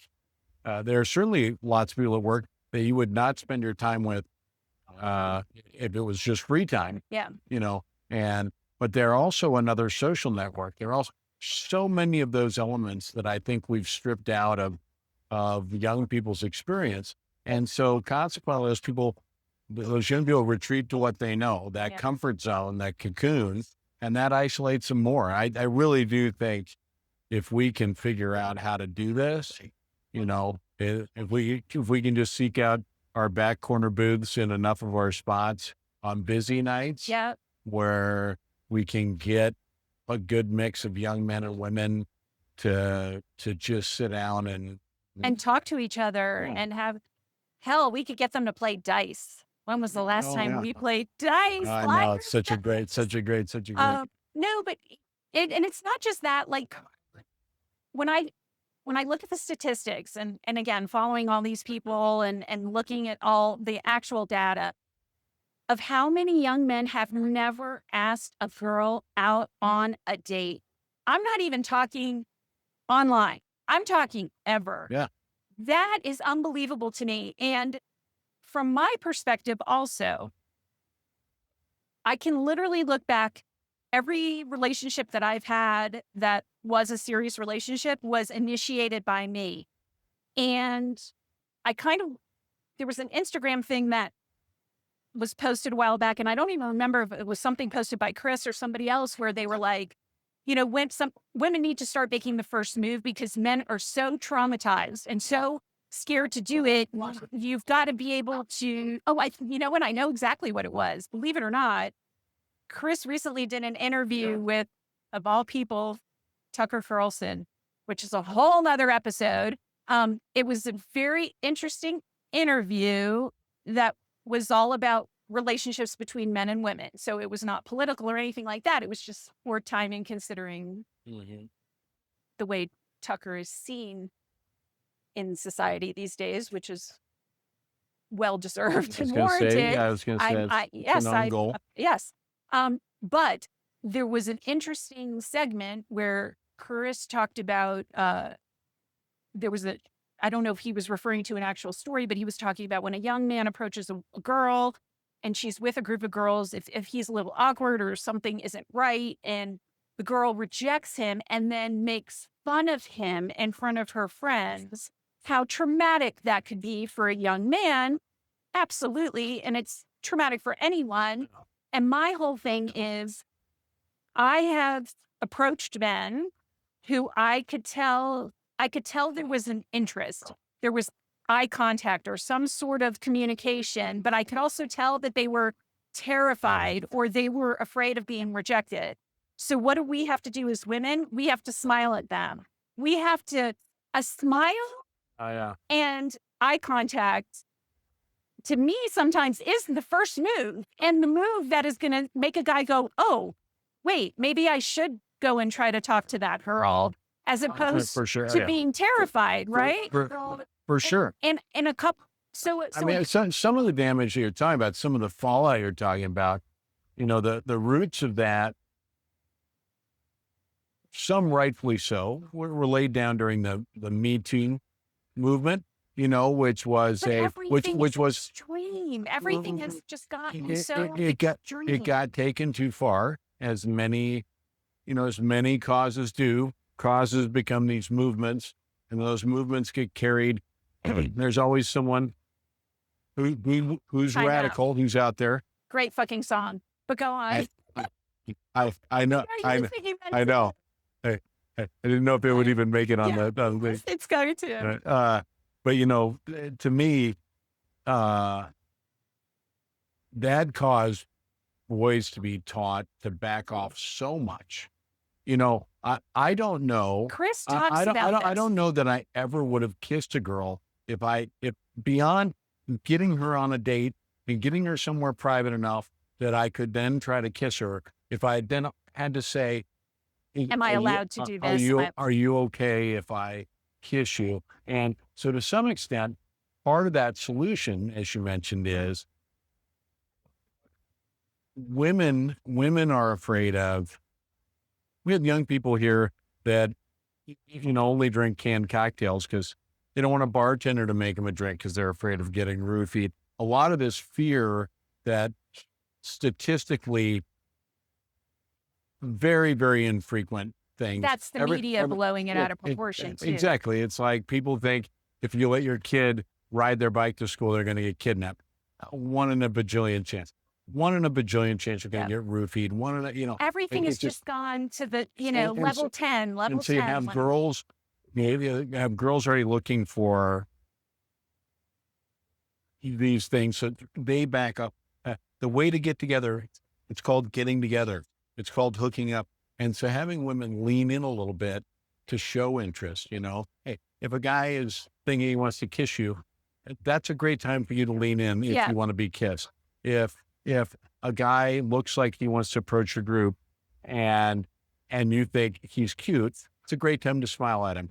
You know, so there again, it's that this socially, these kids have kind of been crippled by my generation, my parenting generations, you know, helicopter parenting. Everyone's a winner. Put my kid in bubble wrap. Time out, safe spaces. If I let my son roughhouse, he's going to end up with a concussion. You know, so by all these safety things, which are brought on by, if a kid gets abducted in Wisconsin right now, my phone will probably go off with an Amber Alert. Yeah. You know, it makes you think it's commonplace. It's not. What is commonplace, what should be commonplace, is boys and girls should be playing spin the bottle. You know what I mean? 7 minutes in heaven. Yeah, exactly. So, you know, we should be figuring out ways to encourage kids of, look, you're going to be okay. Yeah. If a boy leans in and kisses you, that's great.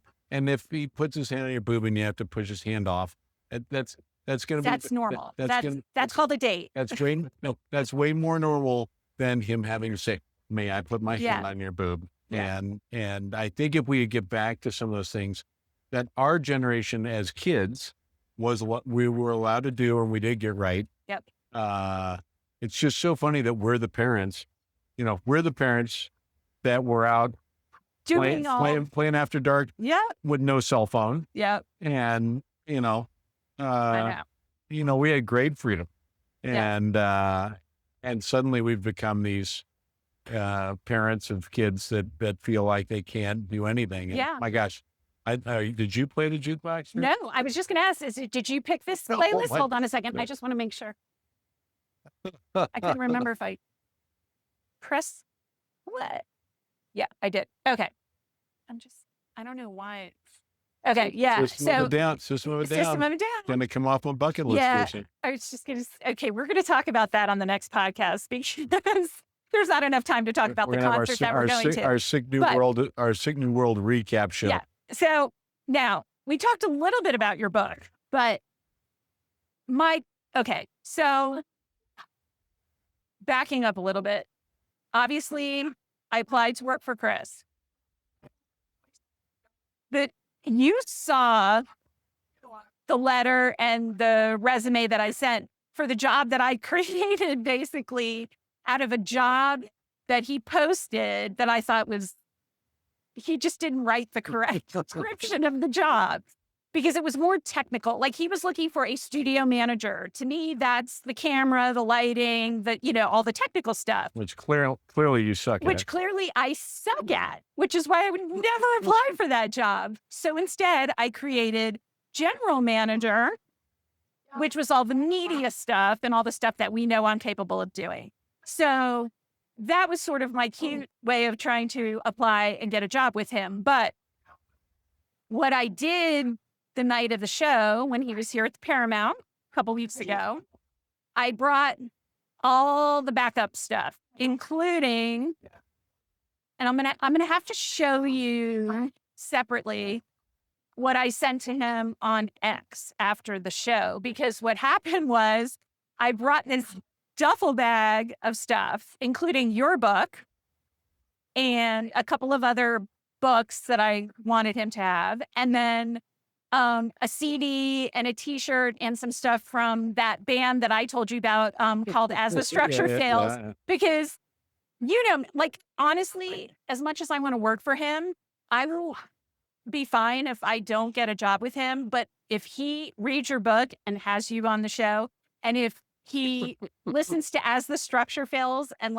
follows them and becomes a fan of them, my job is done. I will die a happy person. I still want to work for him, but again. So what happened? So you had all this stuff. So and they frisked you. Kelly and I got there early and ate next door. And then we were lining up for the ultimate VIP experience where we were going to meet him and talk to him before the show. And as we're walking to get in line, he's walking towards us to go into the building. Where's it, Paramount? Yes. So I was like, this bitch. So he was literally in the building at the elevator, through that side door, turned around, came back, gave me a hug. Hello. Gave Kelly yes. Knew who you were? No. Didn't they? I said, I'm literally holding the duffel bag and I'm trying to hand it to him and he didn't take it, which I understand. And I was I gave it to the people who were able to give it to the tour manager, whatever. But when I said, I'm Dahlia, I expected some sort of recognition, it's not, I'm Stacy, I'm Michelle, I'm Dahlia's not. Dang. Yes. Especially because I had sent that resume, which was different than any other resume he saw. It was. And I know it was read because I pay for LinkedIn like an idiot. I'm convinced LinkedIn is freaking Tinder for jobs. It's the most awful thing ever. But I know that my resume was viewed. And then, and I might have told you this, and I'm not sure, after my resume was viewed, all of my social media got pinged. Yeah. I was like, oh. Well, someone, there's no doubt someone looked. Someone it's just looked. Maybe it was not him. Or maybe it was. And the bottom line is, Like it was a So knife to my so heart. he had It was no, an so just there yeah, was no it was recognition. There blank, was yeah, no totally blank. connection. Yes. Which of course, not a good way to start the night for me because immediately I was just, Correct. oh my God. Now, so mind you, doesn't even matter that he hugged me. And I mean, Kelly's like, oh my God, he's so cute. He smells really good. And I was like, he has no clue who I am. Like that was my response. And I was devastated. And then we went into the meet and greet. And what happened was the Paramount fucked up. And I don't even know if Chris is aware of this. And Kelly and I both filled out after show surveys that we were sent by the Paramount because a lot of people weren't there. They probably sold like 30 ultimate VIP tickets. There were maybe 15 of us there, not even that much, because I don't think people realized that it was before the show and not after. People never got, I actually had to like track down, contacted Paramount, I contacted Ticketmaster, finally Cronky Sports is somehow involved, and I got an email from them telling me to be there at 5:30. We happened to be there at 5, and that's how we wound up seeing him walking into the building. But so Kelly wound up asking him a question during the Ultimate VIP. It was a great question about her son, and and he answered that. And honestly, I was still sort of just, oh my God, like a little heartbroken, Oh, no. But when it was all said and done, we got to get our pictures taken with him individually, and I was able to hand him separately from the duffel bag, which was taken by security. The handlers. Yeah. I had a jump drive and a bookmark that I had engraved for him. And I had it in a little separate bag that I was able to smuggle in. And I handed it to him. And he said he couldn't take it. And he said, give it to Kyle. Kyle works for him. And so I was like, okay. And I went up to Kyle and I actually wound up meeting a couple of his team members who I have followed for the last year and a half. I follow them on all the social media and everything. This amazing videographer, Max McCoy, who does a lot of his videos. I spoke to Max, but when I gave it to Kyle, I was like, Kyle, I'm like, my name is Dahlia, and I sent my resume to Chris, and I am really trying to get, a job with Modern Wisdom. Please, can you promise me that you will put this physically in his hands and make sure that he gets it? And he was like, yes, I will. And I believed him. But the problem was it was separate now from the duffel bag. So I do not know it. And also it's a jump drive from Chris doesn't know me. I mean, obviously there was no recognition. So the bookmark does have my name on it, but again, and I'll have to show you what the bookmark said separately and everything, because I thought it was very clever what I did. I thought I was being clever. I thought my entire approach was clever. And the fact that I don't know if it worked, I don't know if he ever was able to get the jump drive to work in his phone. I don't know if he saw the videos that were on the jump drive that were back up to what I sent in the duffel bag, because I had this whole thing in the duffel bag with documents and things sort of backing up my history, my work history, my job history, and why I think I would be, great to work for him. He probably never saw him. I'm sorry? He probably never saw him. Yeah, I don't know. And then again, I don't know. Now I don't know if he even saw the message that I sent after the fact, because our friend Elon Musk decided to somehow switch the way the messaging works, where I cannot see the check marks anymore. So I don't know if Chris even saw the follow-up that I sent, but I will show you the follow-up separately. Here's the bottom line. I don't know if Chris is ever going to see this video, but what happened was shortly after all of that, there was another job listing that was posted for social media manager.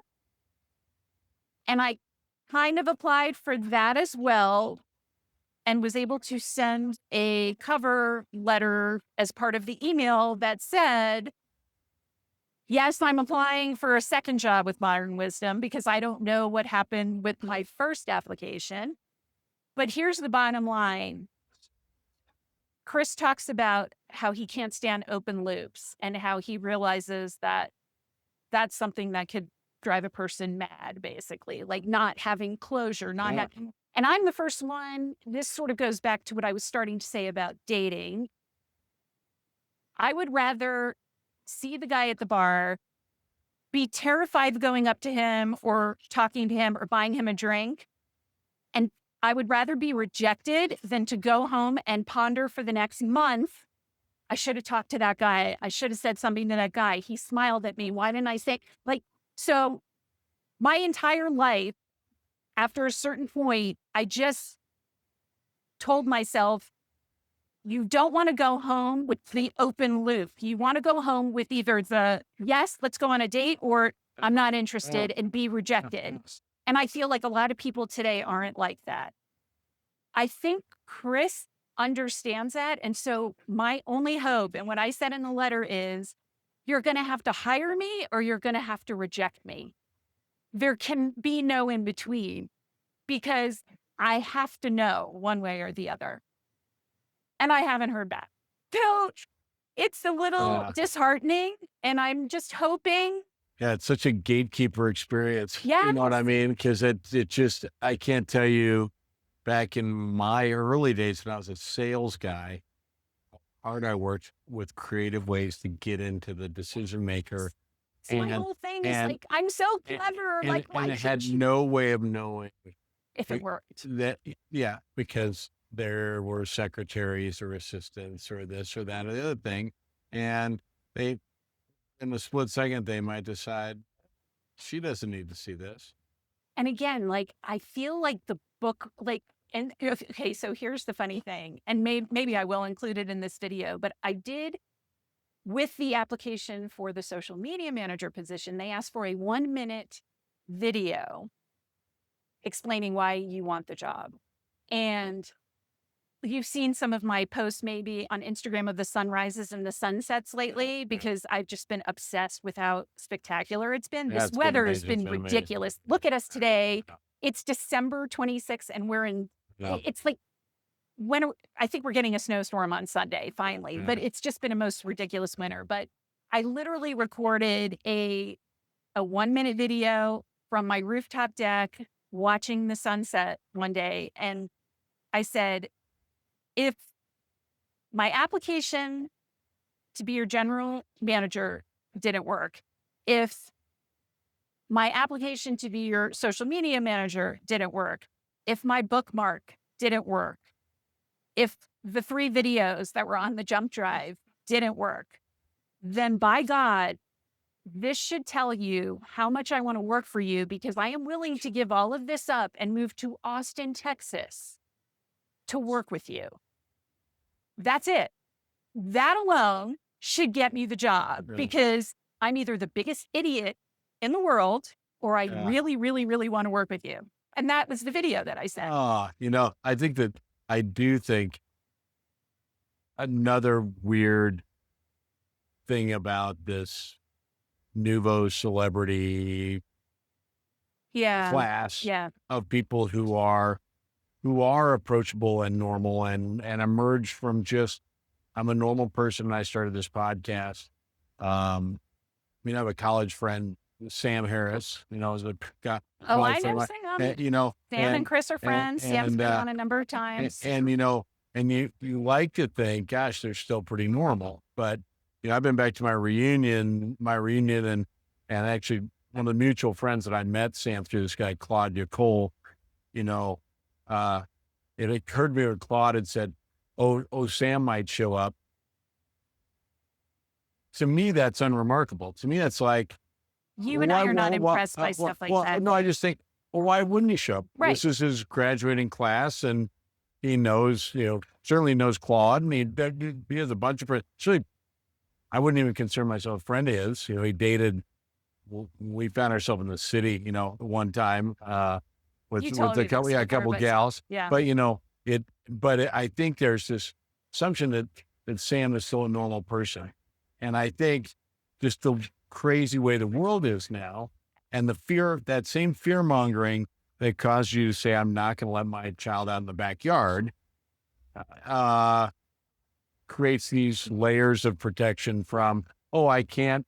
I mean, in the old days, celebrities used to like open mail from their fans and write them back, and Yeah. and closure was great. Even when they had people write back and say thank you for your note. Today, you apply for a job, you could apply for a selective job.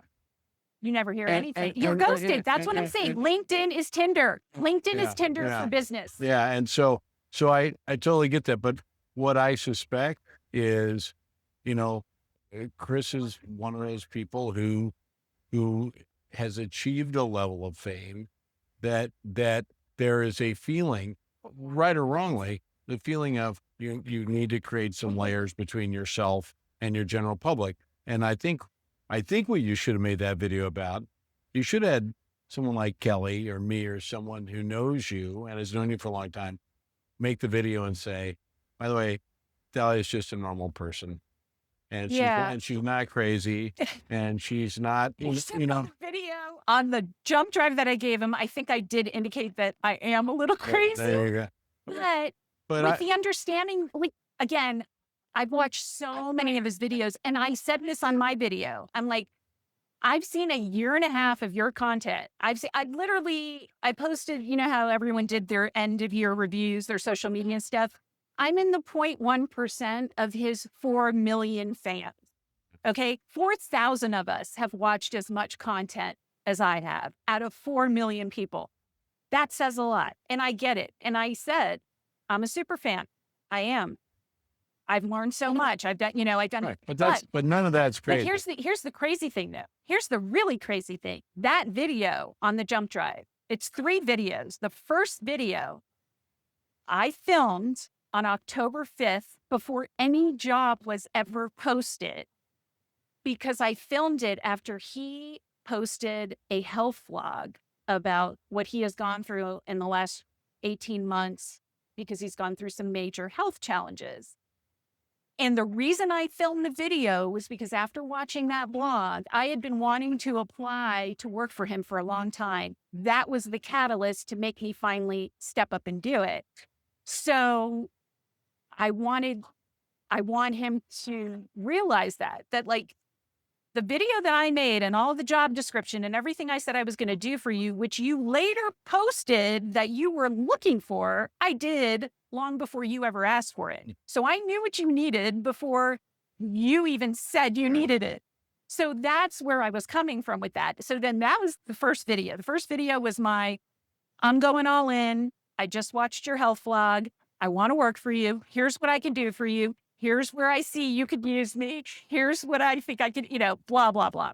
The second video was me going, oh God, I don't know if I want to work for you. I think I'm scared of this. I'm scared of that. Like, it was almost like a cope thing where I like pointed out like things that would concern me, or things where I could see why he might not want to hire someone like me to work for him. That was video number 2. Video number 3 was me going, never mind. Video number 2. Video number 1 still stands, but I realized I might have come across as a little nutty. A little kooky. And so here I am telling you that as much as I acted super cool, like, yeah, if you hire me, great. If not, I understand. And my whole second video was like me coping. I have to let you know that that's just me and my protection mechanism to protect myself. And so this is me saying to you, I really want to work for you. And these are the things that I've done to prove that. And so I just want to make sure that I didn't talk myself out of the job in video 1 and 2 into video 3. And again, and my whole thing was I've just watched all these, literally, I think it added up to the 69 days of content, 69 24-hour days of content I've watched in a period of 18 months. I'm committed to you. I'm committed to the show. I've learned a lot. I understand what you're trying to do, and I want to help you do what you're trying to do. That's it. Here I am. So now my whole thing is, and I get what you're saying, and whether he ever saw those videos, I don't know. Probably not. But applying through LinkedIn knowing that my resume was read and not getting anything in response. And actually, in the letter that I sent with the application for with the social media manager, I said, by the way, whichever position you hire me for, the first thing I'm going to do is create a respond to your email so that when people send you something, they know that you got it. That will be the first thing I do, because my whole thing is, like you were saying, it's the not knowing. It's the there's no closure. There's no finality. And I think it's a Gen X thing. Lots and lots of companies no longer do that. And I just don't think I just don't feel It's like that. awful. I don't feel like that should be Allowed. Well, there's a courtesy. Yes. It's like giving a courtesy call. It's like any of those things. I just feel like you should respond and say, we received your resume. Thank you for your interest. We've gone another direction. That takes 1,000%. I bet there's an ability. Take everyone that you There's an applied automated way to do that. and click reply all and send it to everybody. There is. I know how to do it. I can set it up in 5 seconds. This is my point. And the fact that LinkedIn allows companies to do that. And believe me, I am not ragging on Chris or Modern Wisdom. This is every company. Oh, it is. This is every job. But you know what's interesting about that? The job that I have right now, which obviously I'm back in my merchandising world, and that's sort of been since COVID. You know, a lot of the magazines I was writing for as a freelancer went out of business. They lost all their, you know, what happened during COVID. Yeah. Restaurant owner and a bar owner.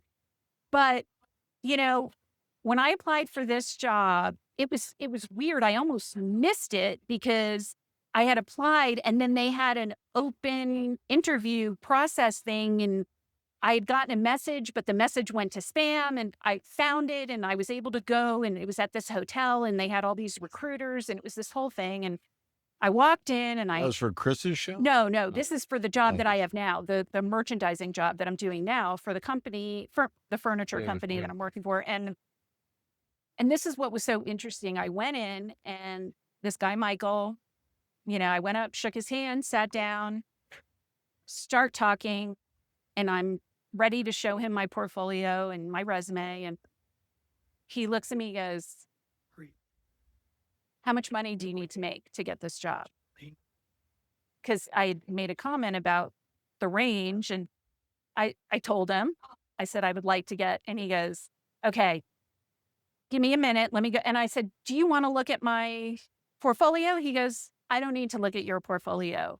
I just talked to you for 5 minutes. You never looked away from my face. You maintained eye contact. You're obviously intelligent. You're dressed like someone who knows how to merchandise. I already know, you just told me in 5 minutes some of the companies you've worked for. I want you to work for our company. And I'm going to go make sure that we're going to do what we need to do to make sure that you get the money that you need to work. And I'm like, when someone gets you like that, and that, it means everything. And I literally was like holding my portfolio, and he's like, okay.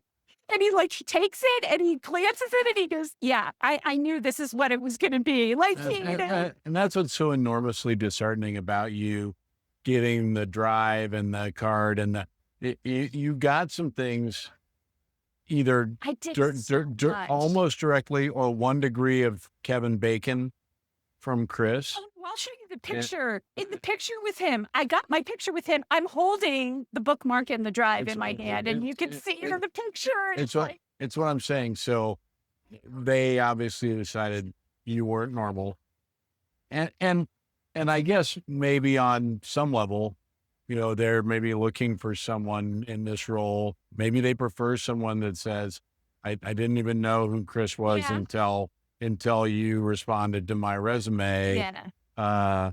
You know, and so my guess would be that's probably the case because, you know, you made a superhuman effort to really stand out and beyond. And if that's what they were looking for was, my gosh, this is the person who would do anything for the show to succeed, they would have. Yeah. And I know it's not the answer you want to know, but in the absence of closure, I think that's the explanation. Yeah, and I can accept that. to a certain degree. And look, whatever, okay, if those 2 jobs were filled and I wasn't the right person and maybe they did think I was too much. And I told you that was my biggest fear. When I realized that someone read all my social media messages, I was like, oh shit, like that. And I literally wrote back, that's a lot of Dahlia at one time, like in one sitting. But in my defense, I did go back and look. Over a 12-month period, I sent about 2, sometimes 3 messages a month, but it was all like, oh, this guy would be an interesting guest, or this guy, it wasn't like crazy stalker stuff. It was stuff that I think didn't come across as crazy, but perhaps in one reading could come across as a lot.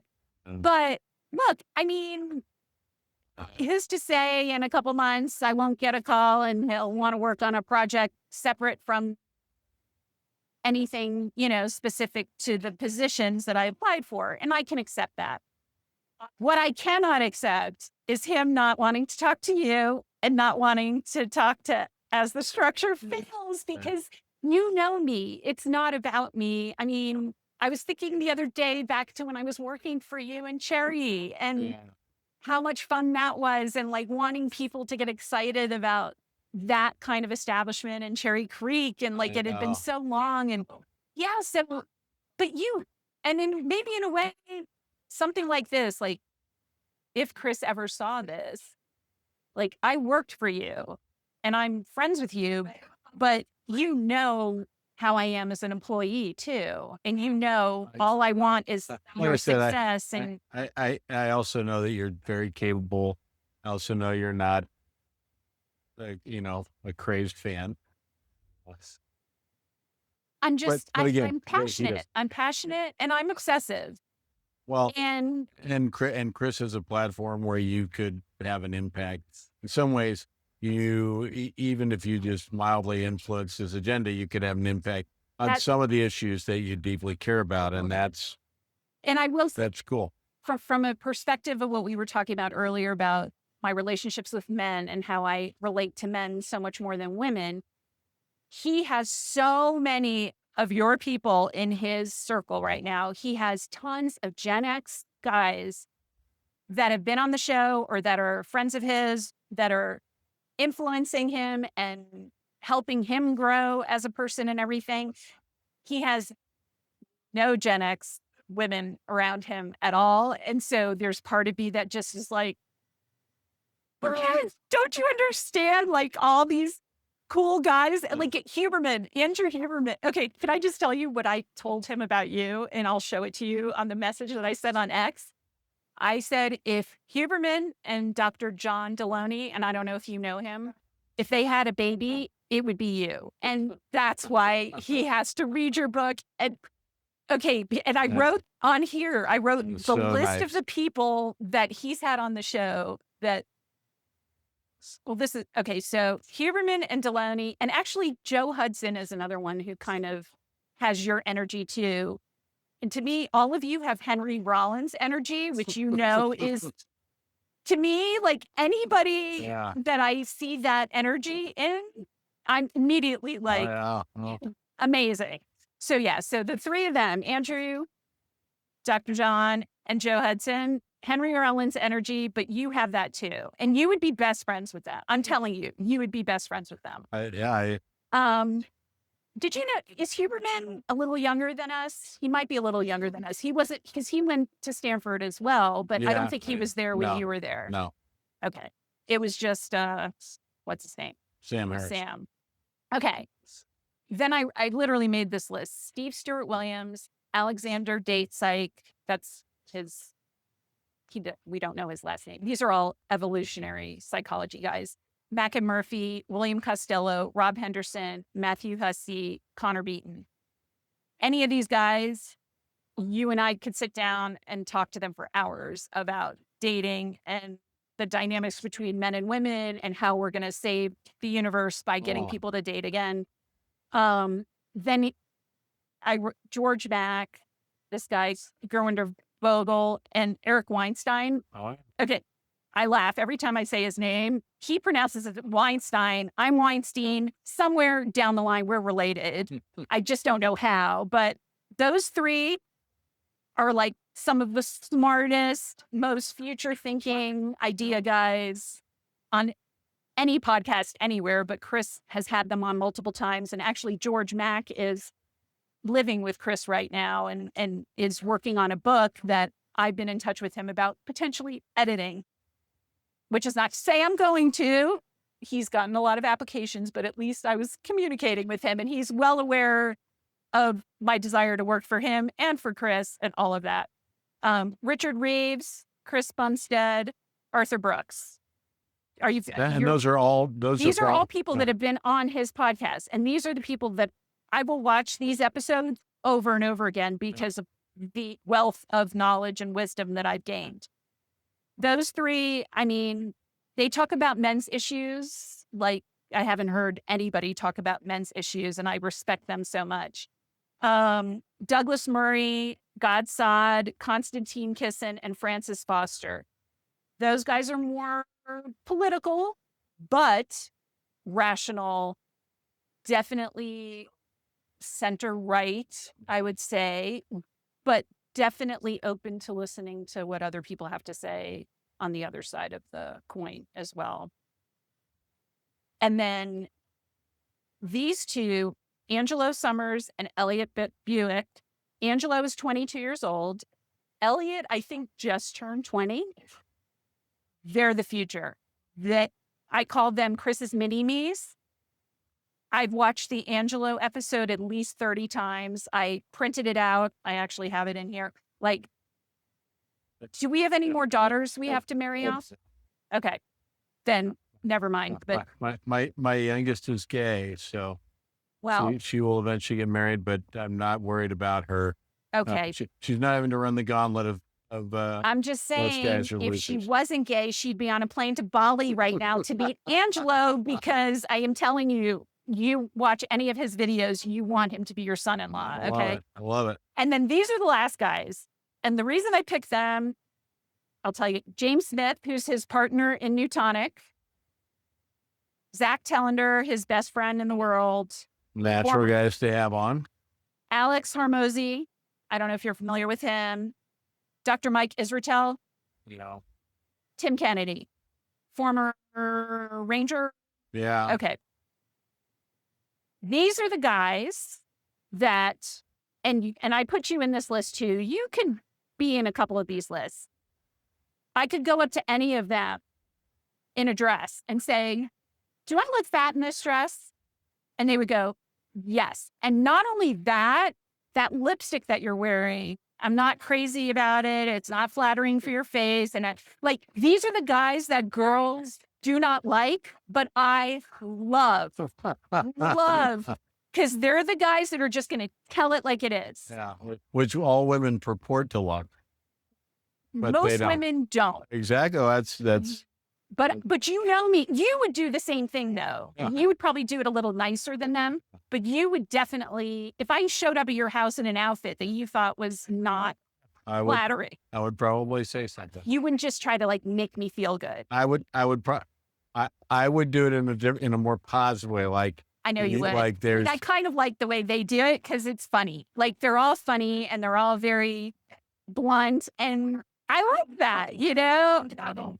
Yeah, maybe I wouldn't like it if I'm dating them necessarily, but from a friendship standpoint, from a men being honest standpoint, you know me, I'm all about that. Like I'd rather you be honest with me than bullshit me. I think most women think they want that, and they really don't. They say that if they don't mean that. And you're correct, but I wish more women did want that because it would help with the communication with men. It would make life way better. Make life way easier for men. Do you think men want that from women now? Do you think that men are routinely get that from women? Like if I say if I say to Margaret, should I shave? Yes. Or does this beard look ridiculous? Makes you look old. I think it's, again, Is it the approach though too? No, I think men are pretty simple. If men say, I want this, then usually that means they want that. Like when a guy says to a woman, I don't want a girlfriend right now. It means he does not want a girlfriend. Right now. It doesn't mean you're going to be different. It doesn't mean anything else. Oh my gosh. So when someone tells you who they are, believe them. A little disturbed here. I know. Yeah. I mean, for men tell you who they are all the time. And again, because men are pretty forthright that way. Like if a guy says, like guys are the ones who will correct you if you got something hanging out of your nose or close the barn door or, guys just come around and say it and you just fix it. And I think, gosh, if somebody says that doesn't look good, I just go change it or I go do whatever. And I never think, oh, that hurt my feelings or, again, part of that I think too, though, is culturally men know. I think men recognize some of their weaknesses and some of their blind spots. And so I don't think women do, unfortunately. And you might be right. I think in some areas, they certainly aren't going to listen. The response of a lot of women, if a guy says, does this look okay? And the guy says, no, their reaction is, come on. Yeah. Come on. You think, I just looked at it and I gave you feedback. Yeah. And if you say as a guy, if you say, yeah, it looks great, women then say, are you sure? And so that's the kind of mixed thing of, as a guy, if you say it looks good and they say, are you sure? Then it's like, yeah, I'm sure. And if you say, no, I'm not crazy about it, they say, come on, like what? I look again. I'm not crazy about it. Yeah. You've got to have and that's because should really just be asking like their friend or one friend that's going to be truthfully honest with fashionably, fashion-wise, most men are lunkheads. So, and women usually dress for women anyway. Let's be honest. I mean, you do. So, women are very competitive with each other. For sure. So, okay, we're going to bring this to a close, but we still have a lot to talk about.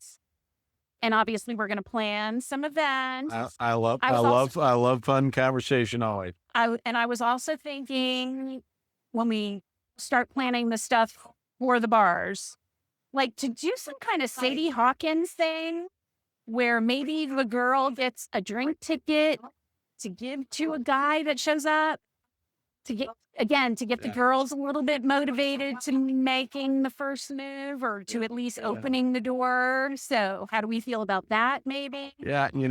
Facilitate maybe something a little less pressure. I thought one of the things that Galloway pointed out pretty well is, some of these swipe right apps, 10% of men are thrilled with it. Then 90% of men don't get anything. Never get anything. I know. And it's unbelievable. And so there are a lot of, I do believe that both men and women become more attractive as you get to know them. Yes. Like you notice things that make them more attractive. I think that's more common in women. Women can start to look deeper more quickly than men. Yeah. And so I think if we could do something that just kind of brought the crowd, brought some people together just to have a little conversation together, And I got to wrap my head around it. Yeah. And we've got to talk more about it. But it has to be a very low pressure, But we did talk about doing like a live podcast and doing some kind of Q&A or some kind of like, just to start the conversation. And then you seed the room with that. You have a question of the day or a couple of questions of the day and you put it out there. I think that's a really fun format. I really do. Okay. So we're going to work on that in the new year. That's easy. Okay. I mean, I think that's easy. I need to figure out how frequently we're going to do it and get it on my schedule, and then we do it. And figure out which bars you think would be the best to do it. It's going to be the downtown. It's going to be the bars that do you think have it. That Don's is a good place? Is this a good place? This is a great spot right here. Because you can't help but everyone walks in and sees it. Yeah. And everyone will be curious. I'm sure everyone is saying to Amy, what's going on? And this is just the old people here. They're way less interested than if we were doing this on a Thursday night or a Yeah. Friday night, like the kids would be like, who are those people? Okay. And again, if you have a little thing that says, want to What we're listen doing. in. Yeah. Yeah. to- Okay. So we would, and even, we would and do a even, live stream. and even today's topic, Yep. Yeah. you know, Okay.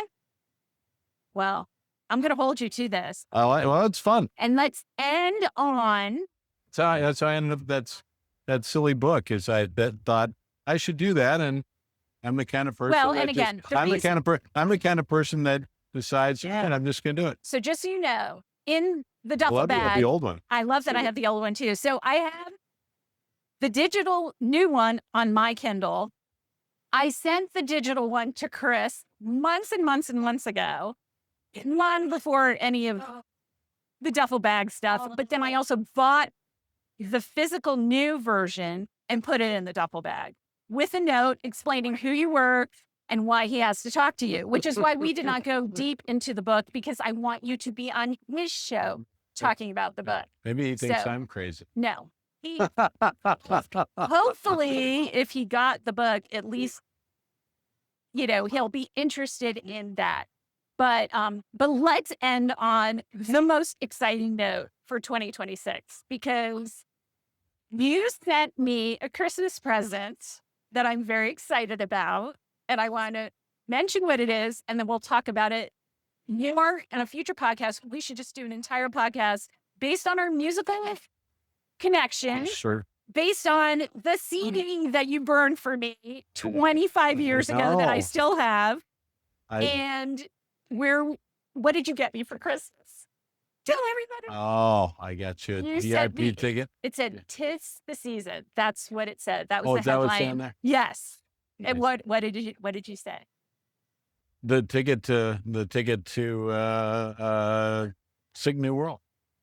Not the ticket, Yeah. the VIP Oh. ticket to Sick New World, We- which is headlining who? I do have to say, we have achieved, we are at a point in our life in terms of our concert achievement that we deserve shade and easy access to, VIP all and the easy way. access to cocktails and easy access to restrooms. Amen. So that means VIP. And so it is a VIP ticket to Sig New World, which means I get to check System of a Down box. I don't believe you've checked System of a Down box. I have not checked System of a Down Which box. is, That is ridiculous. I would go VIP System of a Down in Vegas.